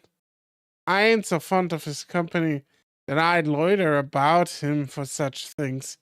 If he did, you may look through the shirt till your eyes ache, but you won't find a hole in it, nor threadbare place. It's the best he had, and a fine one, too. They'd have wasted it if I hadn't been for me." "What do you call wasting it?" asked old Joe.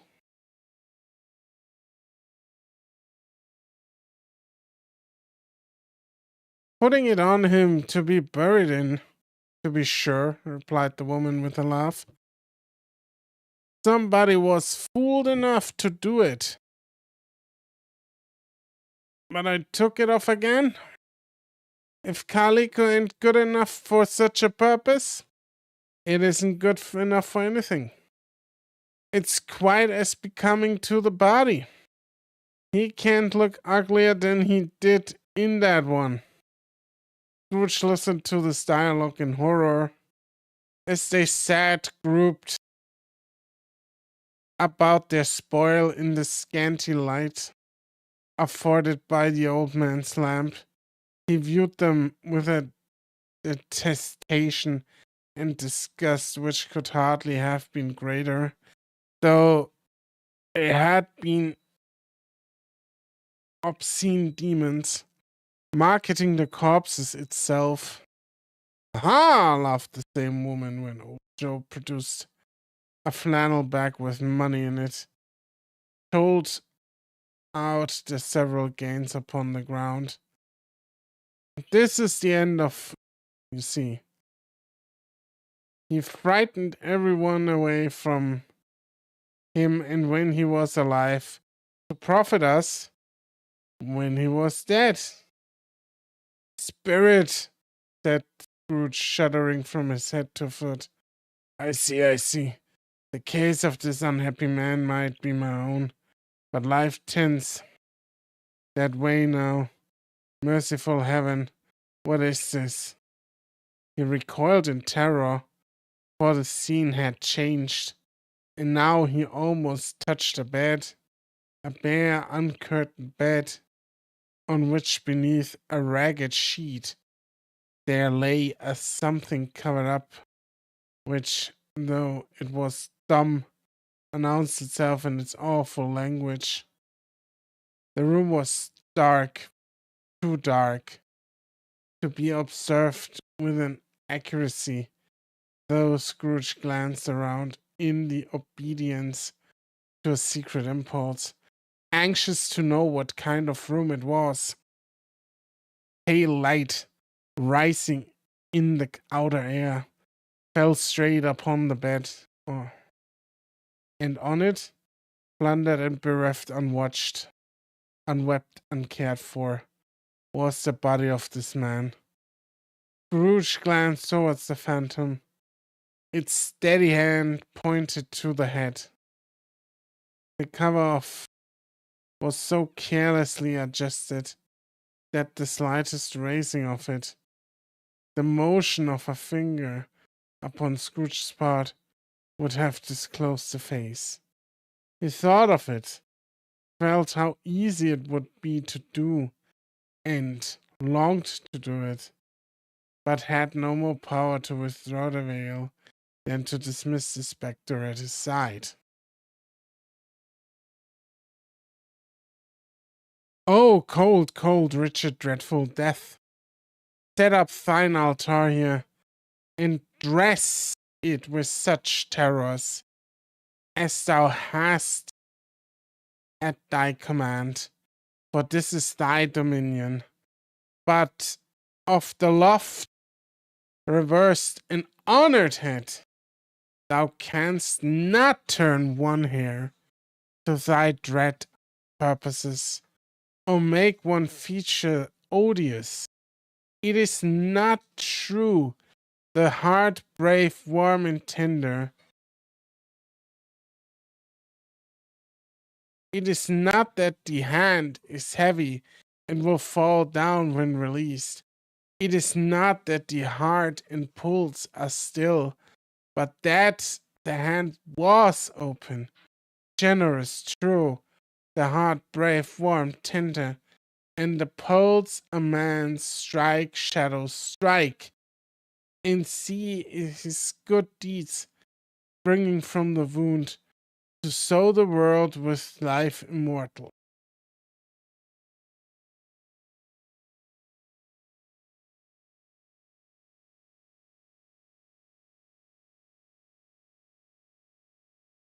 No voice pronounced these words in Scrooge's cars, and yet, oh my god, I can't read anymore. Okay, again. No voice pronounced these words in Scrooge's ears, and yet he heard them when he looked upon the bed.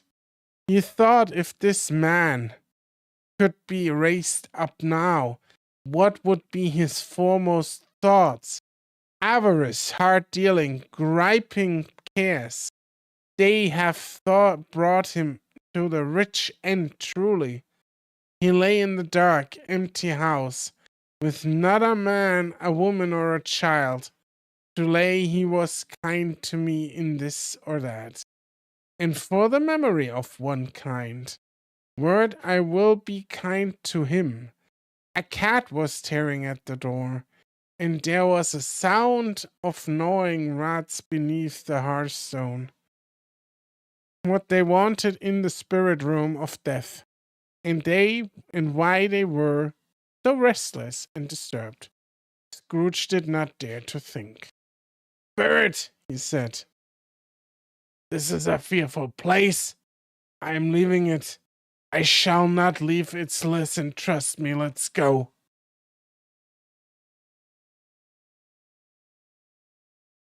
Come on, pull back the blanket, you pussy. Still, the ghost pointed with an unmoving finger to the head. I understand you, Scrooge returned. And I would do it if I could, but I have not the power. Spirit, I have not the power. Again it seemed to look upon him.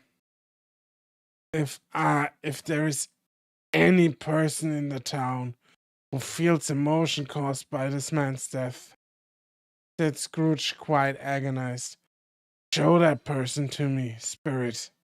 I beseech you. There is no one. Spoilers. The phantom spread its dark robe him. The phantom spread its dark robe before him for a moment, like a wing, and withdrawing it, revealed a room by daylight where a mother and her children were.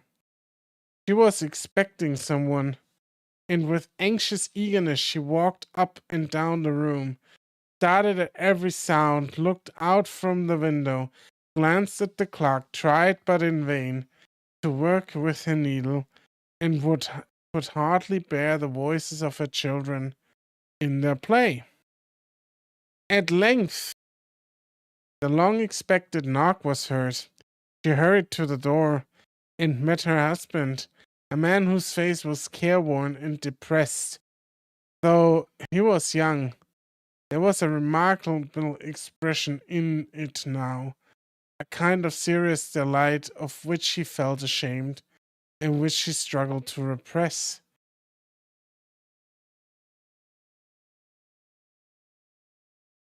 He sat down to the dinner that had been hoarding for him by the fire, when she asked him faintly what news, which was not until after a long silence. He appeared embarrassed how to answer. Is it good, she said, or bad? To help him. Bad, he answered. We are quite ruined? No, there's hope yet, Caroline. If he relents, she said, amazed. There is. Nothing is past hope. If such a miracle has happened. He is past relenting, said her husband. He's dead.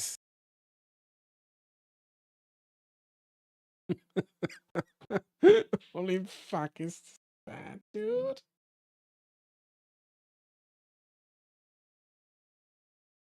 She was a mild and patient creature, if her face spoke truth. But she was thankful in her soul to hear it, and she said so with clasped hands. She prayed forgiveness the next moment and was sorry, but the first was the emotion of her heart. This is so fucking mean. Is there one person that is elated and feels good about him, and that the ghost of Christmas future shows him somebody who is happy because he fucking died? That is fucking evil. That is downright evil.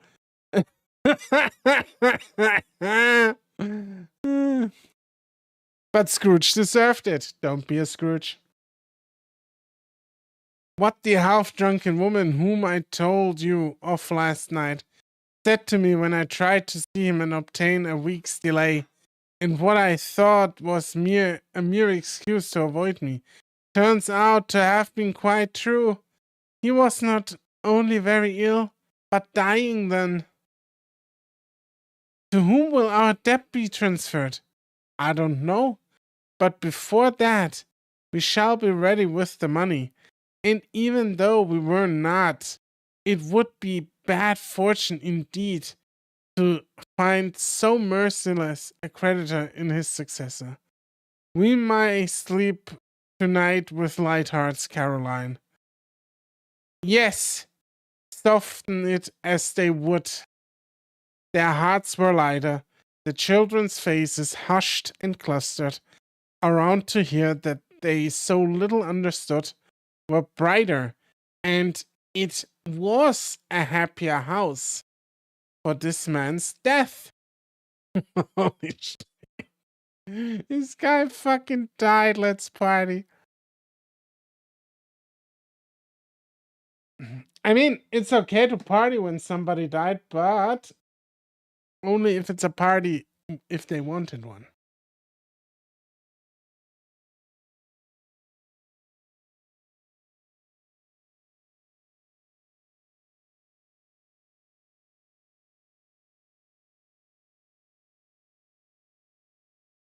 Yes, soften it as they would. Their hearts would be lighter. The children's faces hushed and clustered around to hear what they so little understood were brighter. And it was a happier house for this man's death. The only emotion that the ghost could show him caused by the event was one of pleasure. Let me see some tenderness connected with the death, said Scrooge. Or that dark chamber spirit, which we just left now, will be forever present to me. The ghost conducted him through several streets familiar to his feet, and as they went along, Scrooge looked here and here to find himself, but nowhere was he to be seen. They entered poor Bob Cratchit's house, the dwelling he had visited before, and found the mother and the children seated round the fire. Quiet, very quiet. The noisy little Cratchits were as still as statues in one corner, and sat looking up at Peter, who had a book before him. The mother and her daughters were engaged in sewing, but surely they were very quiet. And he took a child and set him in the midst of them.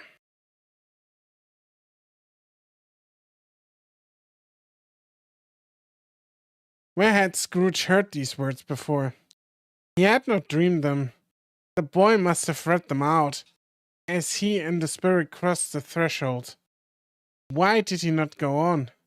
The mother laid her work upon the table and put her hand up to her face.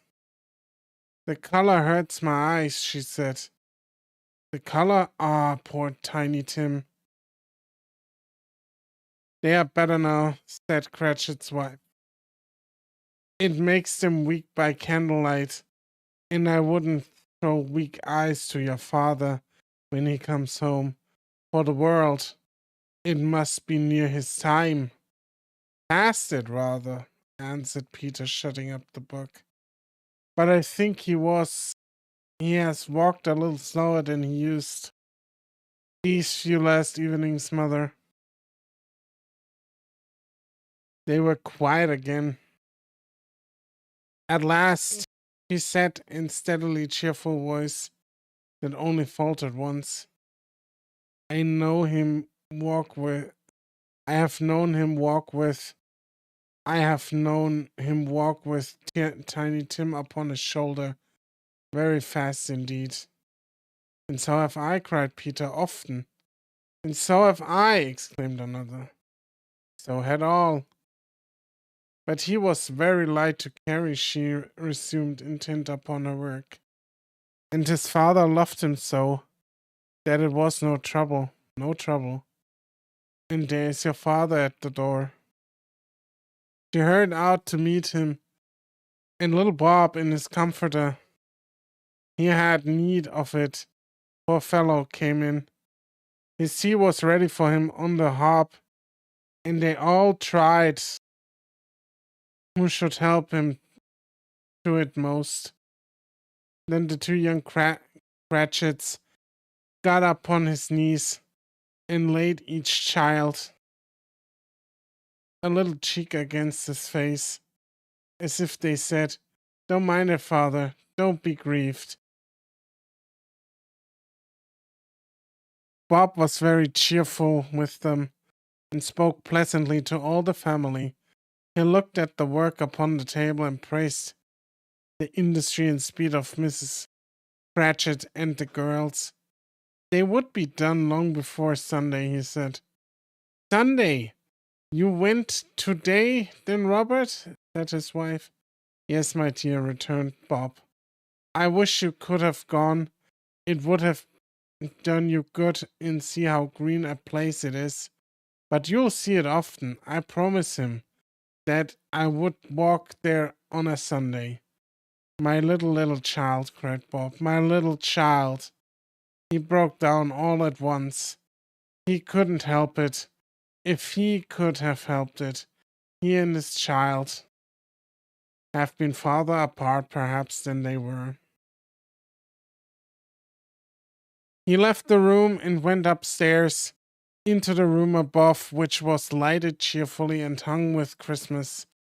There was a chair close beside the child, and there were signs of someone having been there lately. Poor Bob sat down in it, and when he had thought a little composed himself, he kissed the little face. He was reconciled to what had happened, and went down quite happy.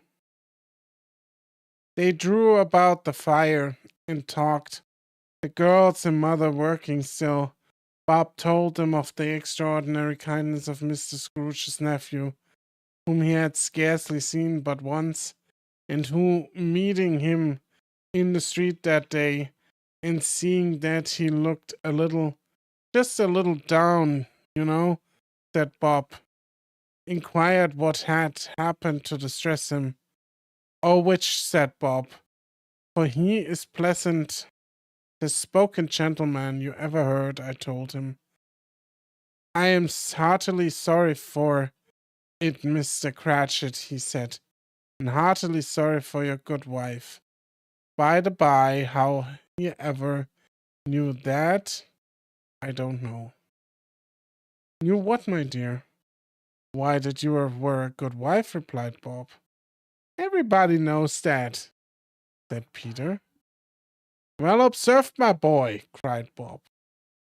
I hope they do. Heartily sorry, he said, for your good wife.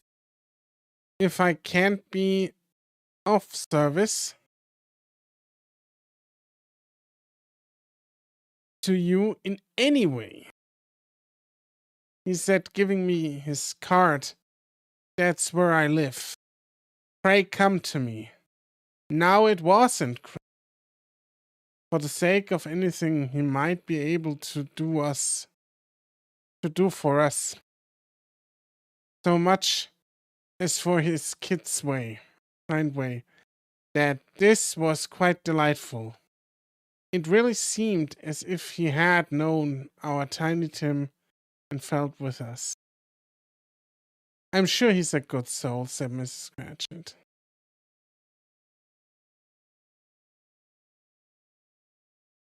You would be sure of it, my dear, returned Bob, if you saw and spoke to him. I should be all surprised, mark what I say, if he got Peter a better situation. Only hear that, Peter, said Mrs. Cratchit. And then, cried one of the girls, you're going to a meeting. You have fun. You are awesome. Take care and have fun at your meeting. And then, cried one of the girls, Peter will be keeping company with someone and setting up for himself. Get along with you, retorted Peter, grinning.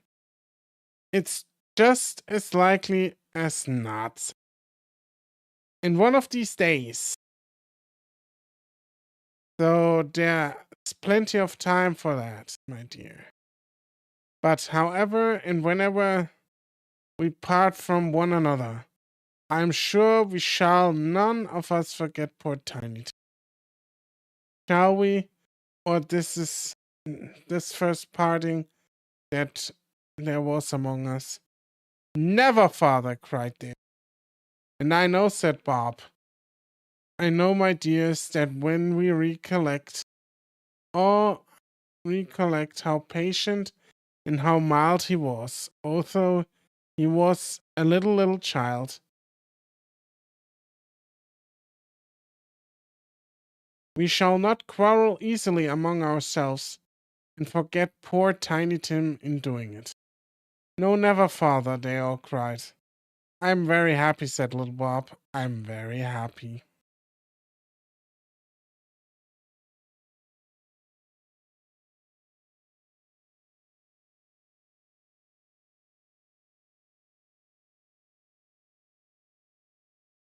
Mrs. Cratchit kissed him. His daughters kissed him. The two young Cratchits kissed him. And Peter himself shook his hand. Spirit of Tiny Tim, the childish essence was from God. Spectre, said Scrooge. Something informs me that our parting moment is at hand. I know it, but I know not how. Tell me, what man that was whom he was lying dead? The ghost of Christmas yet to come conveyed him as before. Though at different time, he thought indeed there seemed no order in these latter visions, save that they were in the future, into the resorts of businessmen, but showed him not himself.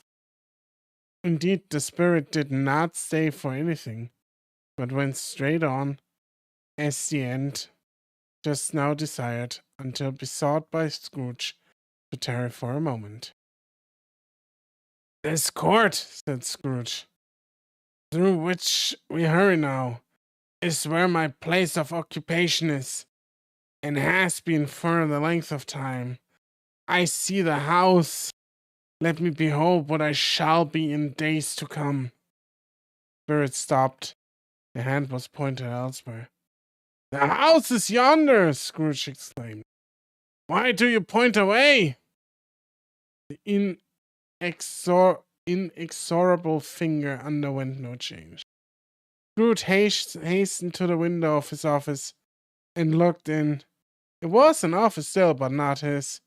The furniture was not the same, and the figure on the chair was not himself. The phantom pointed as before. He joined it once again, and wondering why and whither he had gone, accompanied it until they reached an iron gate. He paused to look round before entering. A churchyard. Here then, the wretched man, whose name he had now to learn, lay underneath the ground. It was a worthy place, walled in by houses, overrun by grass and weeds, the growth of vegetation's death, not life, choked up with too much burying, fat with repleted appetite. A worthy place. The spirit stood amongst the grave and pointed down to one. He advanced towards it trembling. The phantom was exactly as it had been. But he dreaded what he saw. but he dreaded that he saw new meaning in the solemn shape.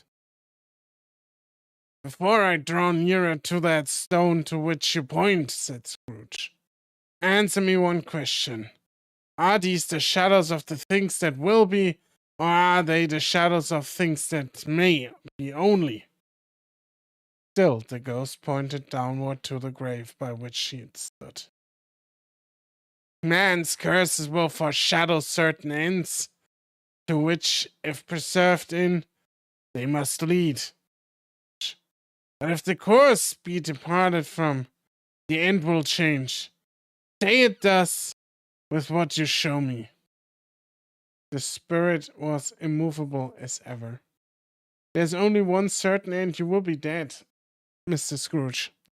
Scrooge crept towards it, trembling as he went, and following the finger read upon the stone of the neglected grave his own name, Ebenezer Scrooge. "Am I that man who laid upon the bed?" he cried out on his knees. The finger pointed from the grave to him and back again. "No, spirit, no!"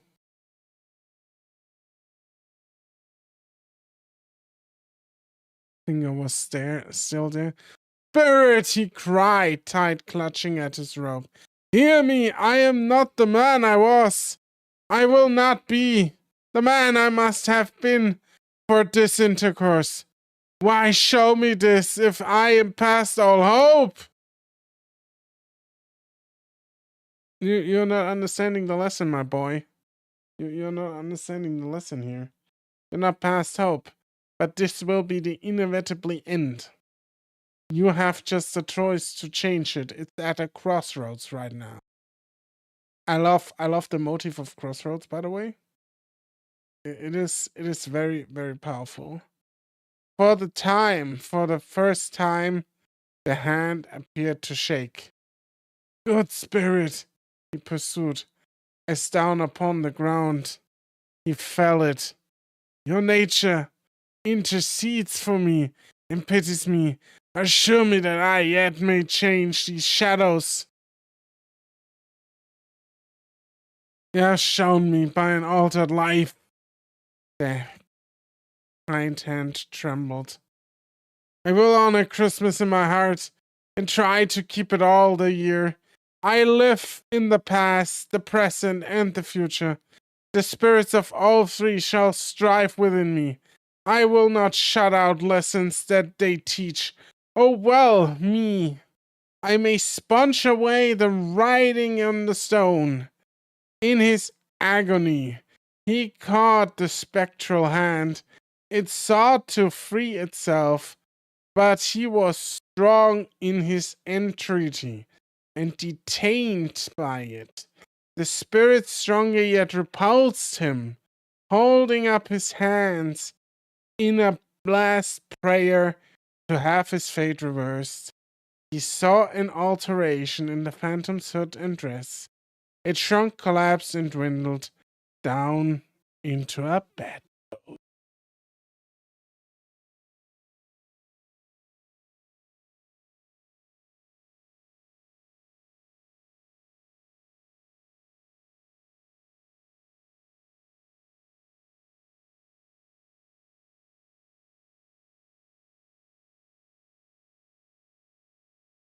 Well, okay, let's read the day 5, the end of it. This isn't too long anymore. Yes! And the bedpost was his own. The bed was his own. The room was his own. Best and happiest of all the time before him was his own to make amends in. "I will live in the past, the present, and the future," Scrooge repeated as he scrambled out of bed. "The spirits of all three shall strive within me. Oh, Jacob Marley, heaven and the Christmas tree, praise be for this time."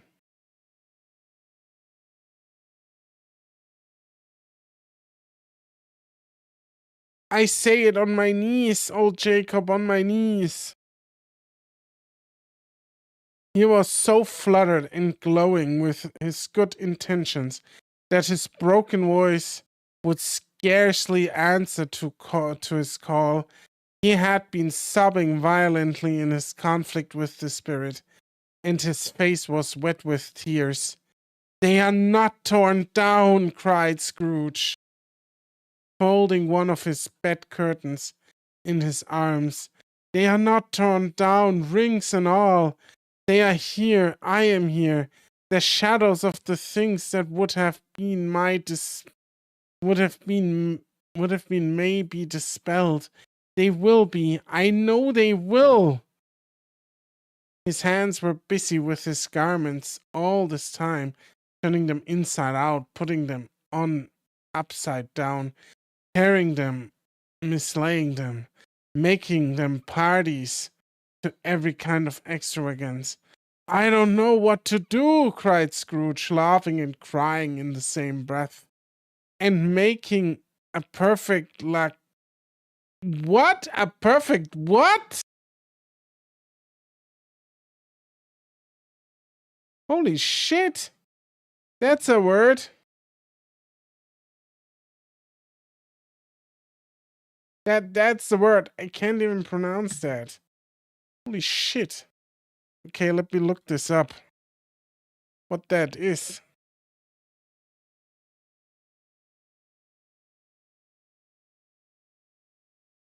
A Laocoon is a Greek. Wait. Laocoon is a Trojan priest of Apollo. Okay.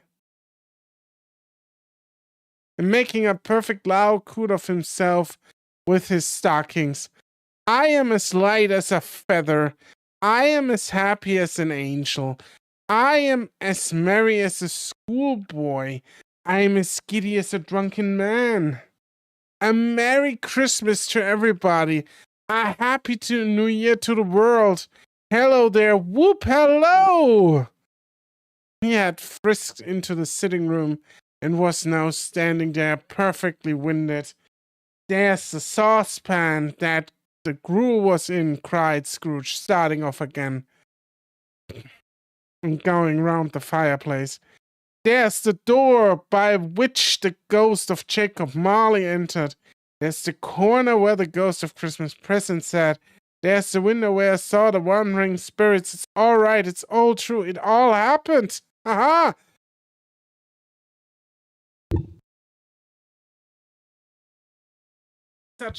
I love this story. Such a nice story. Guy changes like instantly. Normally people don't change that fast, but he's really there to make an effort. Really, for a man who had been out of practice for many years, it was a splendid laugh, a most illustrious laugh. The father of a long, long line of brilliant laughs.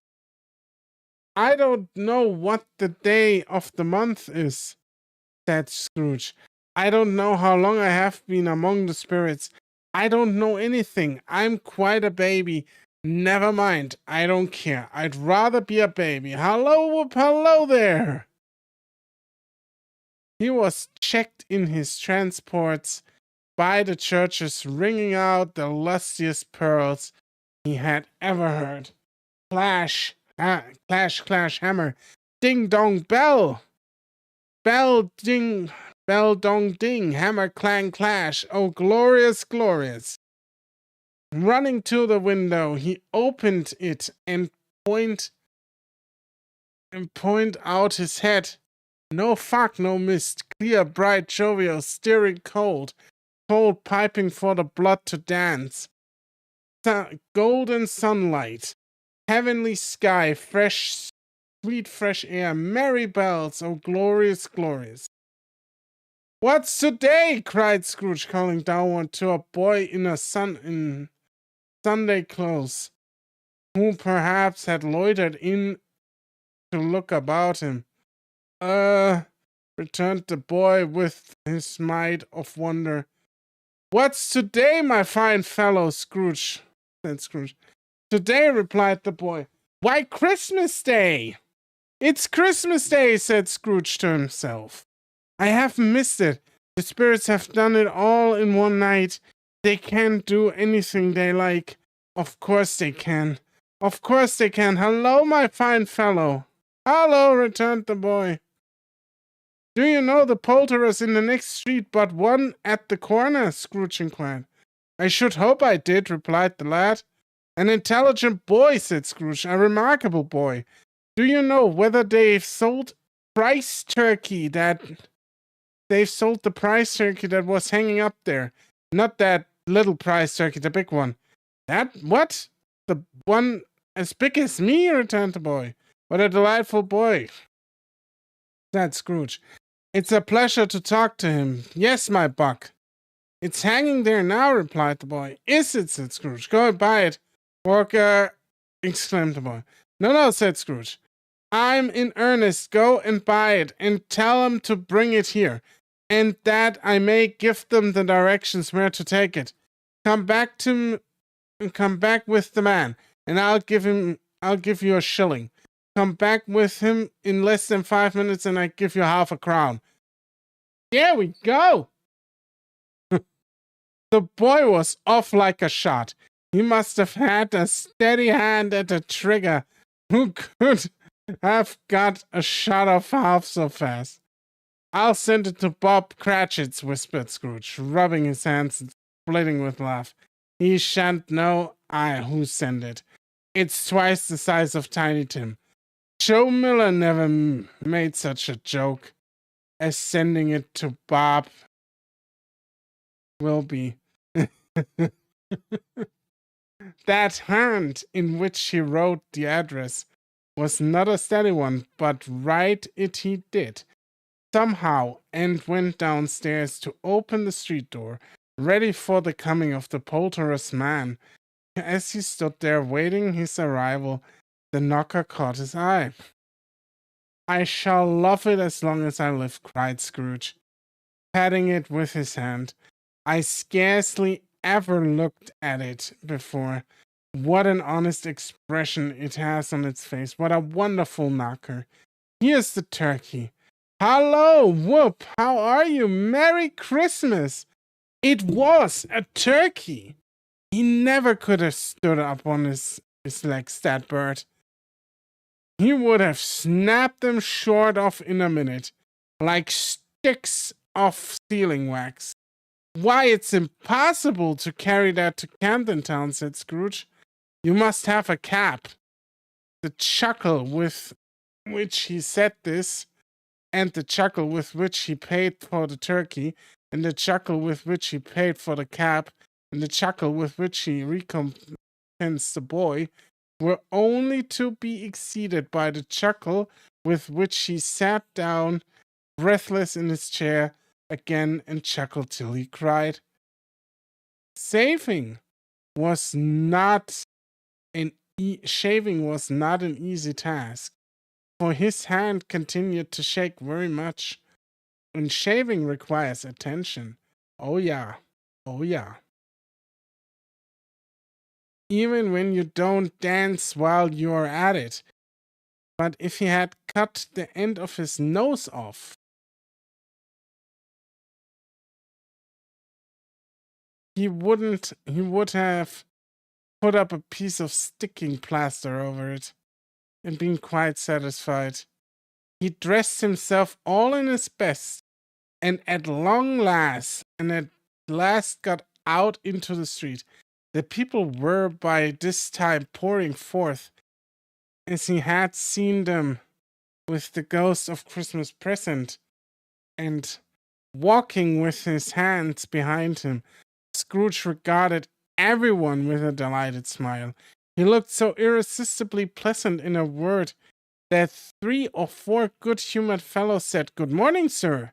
A Merry Christmas to you." And Scrooge said often afterwards that, of all the blithe sounds he had ever heard, those were the blithest in his ear. He had not gone far when, coming on towards him, he beheld the portly gentleman who had walked into his counting-house the day before, and said, Scrooge and Molly's, I believe. I sent a pang across his heart. It sent a pang across his heart to think how this old gentleman would look upon him when they met. But he knew what path lay straight before him, and he took it. "My dear sir," said Scrooge, quickening his pace and taking the old gentleman by both his hands. "How do you do? I hope you succeeded yesterday. It was very kind of you. A Merry Christmas to you, sir." "Mr. Scrooge?" "Yes," said Scrooge. "That is my name, and I fear it may not be pleasant to you. Allow me to ask your pardon, and will you have the goodness—" Here Scrooge whispered in his ear. "Lord bless!" cried the gentleman, as if his breath were taken away. "My dear Mr. Scrooge, are you serious?" "If you please," said Scrooge. "No farthing, not a farthing less. A great many back payments are included in it, I assure you. Will you do me that favor?" "My dear sir," said the other, shaking hands with him, "I don't know what to say to such money for—" "Don't say anything, please," retorted Scrooge. "Come and see me. Will you come and see me?" "I will!" cried the old gentleman, and it was clear he meant to do it. "Thank ye," said Scrooge. "I'm much obliged to you. I thank you 50 times. Bless you." He went to church and walked about the streets and watched the people hurrying to and fro, and patted the children on the head and questioned beggars, and looked down into the kitchen of the houses and up to the windows, and found that everything could yield him pleasure.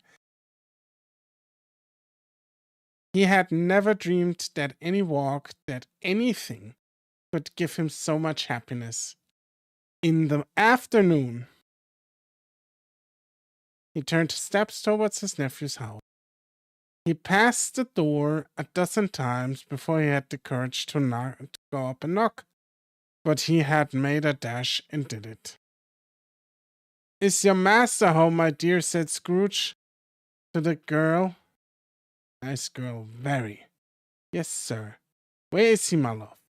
said Scrooge. "He's in the dining room, sir, along with mistress. I'll show you upstairs, if you please." "Thank ye, I know. He knows me," said Scrooge, with his hand already on the dining room lock. "I'll go in here, my dear." He turned it gently and settled his face in around the room. They were looking at the table, which was spread in great array. For these young housekeepers are always nervous on such points, and like to see that everything is right. "Fred," said Scrooge. Dear heart alive, how his niece in marriage started. Scrooge had forgotten for a moment about her sitting in the corner with the footstool, or he wouldn't have done it on any account. "Why, bless my soul!" cried Fred. "Who's that?"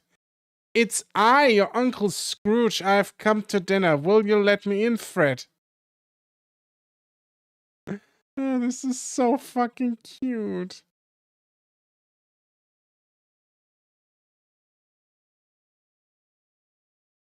"Let him in. It is a mercy he didn't shake his arm off. He was at home in 5 minutes. Nothing could be heartier. His niece looked just the same. So did Tapa when he came. So did the plump sister when she came. So did everyone when they came. Wonderful party, wonderful games, wonderful anonymity, wonderful happiness.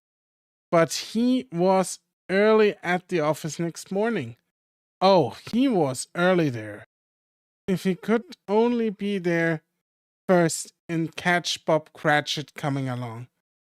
That was the thing he had set his heart upon. And he did. Yes, he did. The clock struck 9, no Bob. Quarter past, no Bob. He was full 18 minutes and a half behind his time. Scrooge sat with his door wide open and might see him come into the tank. His head was off before he opened the door. His comforter too. He was on his stool in a jiffy, driving away his pen as if he were trying to overtake 9 o'clock. "Hallo," growled Scrooge in his accustomed voice, as near as he could feign it. "What do you mean by coming here at this time of day?" "I'm very sorry, sir," said Bob. "I'm behind my time." "You are?" repeated Scrooge. "Yes, I think you are. Step this way, sir, if you please." "It's only once a year, sir," pleaded Bob, appearing from the tank. "It shall not be repeated. I was making rather merry yesterday, sir. Now I'll tell you what, my friends. I am not going to stand this sort of thing any longer, and therefore," he continued, leaping from his stool and giving Bob such a dig in the waistcoat that he staggered back into the tank again. "And therefore I'm about to raise your salary." Bob trembled and got a little nearer to the ruler. He had a momentary idea of knocking Scrooge down with it, holding him and calling to the people in the court for help and a straight waistcoat. "A Merry Christmas, Bob," said Scrooge, with an earnestness that could not be mistaken, as he clapped him on the back. "A merrier Christmas, Bob, my good fellow, than I have given you for many years. I'll raise your salary and endeavor to assist your struggling family, and we will discuss your affairs this very afternoon over a Christmas bowl of smoking bishop. Bob, make up the fires and buy another coal scuttle before you dot another I, Bob Cratchit." Scrooge was better than his word. He did it all infinitely more. And to Tiny Tim, who did not die, he was a second father. He became a good friend, a good master, and as good a man as the old city knew, or any other old city, town, or borough in the good old world. Some people laughed to see the alliteration in him, but some people laughed to see the alteration in him. But he let them laugh, and little he heeded them. For he was wise enough to know that nothing ever happened on this globe for good, at which some people did not have their fill of laughter in the outset. And knowing that such as these would be blind anyway, the thought it quite as well that they should wrinkle up their eyes in grins as they have the malady in less attractive form. His own heart laughed, and that was quite enough for him. He had no further intercourse with spirits, but lived upon the total abstinence principle ever afterwards. And it was always said of him that he knew how to keep Christmas well, if any man alive possessed the knowledge. May that be truly said of us, and all of us. And so, as Tiny Tim observed, God bless us, everyone. Merry Christmas. It's a bit late for Merry Christmas, but that's it. I chose the story to read for a particular reason. No, there's not. I love old literature. I really do. And I think especially these a story like this, um, A Christmas Carol, is as how do I say this? As as cliche and kitschy as it might be, there's a lot of truth to it. Scrooge never took delight in anything. Scrooge was somebody who never laughed, who never experienced happiness. And he, in the end, and this is how I interpret it, might be the most surface level reading of it, but I don't care. In the end, when he walked through the streets, he found joy in the smallest, simplest things in life, suddenly, that he never seen before. And I think that's something that we've lost in our modern age. I think I found joy in reading the story, finishing it, and just re-experiencing it. It's long ago that I read it, and I didn't even read it in English. I read it in German, in my native language. But it is such a beautifully written story, so flowery, and it has such a good-natured, earnest spirit about it, where Charles Dickens, the author himself, seems to believe that anyone can change for the better if they just see the error of their ways. Sometimes it needs some ghosts to point it out, but that's just the name of the game, and sometimes you need to be the ghost of someone. Anyways, I'm babbling. I'm very delighted right now. I feel good. Um, I hope you enjoyed this little reading, even if I stumbled a lot through it. Um, Maybe we'll do something like this again, where we read a short story or a small novel. I might read it in advance, but I quite enjoyed this kind of program. I hope you did too, and even if Christmas is over, I wish you all the best. All like that you find what you seek in life, that you are going to be happy, and that you can make others happy as well. Please, please, please find joy in yourself, find joy in the small things, and make people happy. I know you can do that. Be kind to each other and have a good night. Bye bye. Oh, and if we don't see each other, Happy New Year. Bye.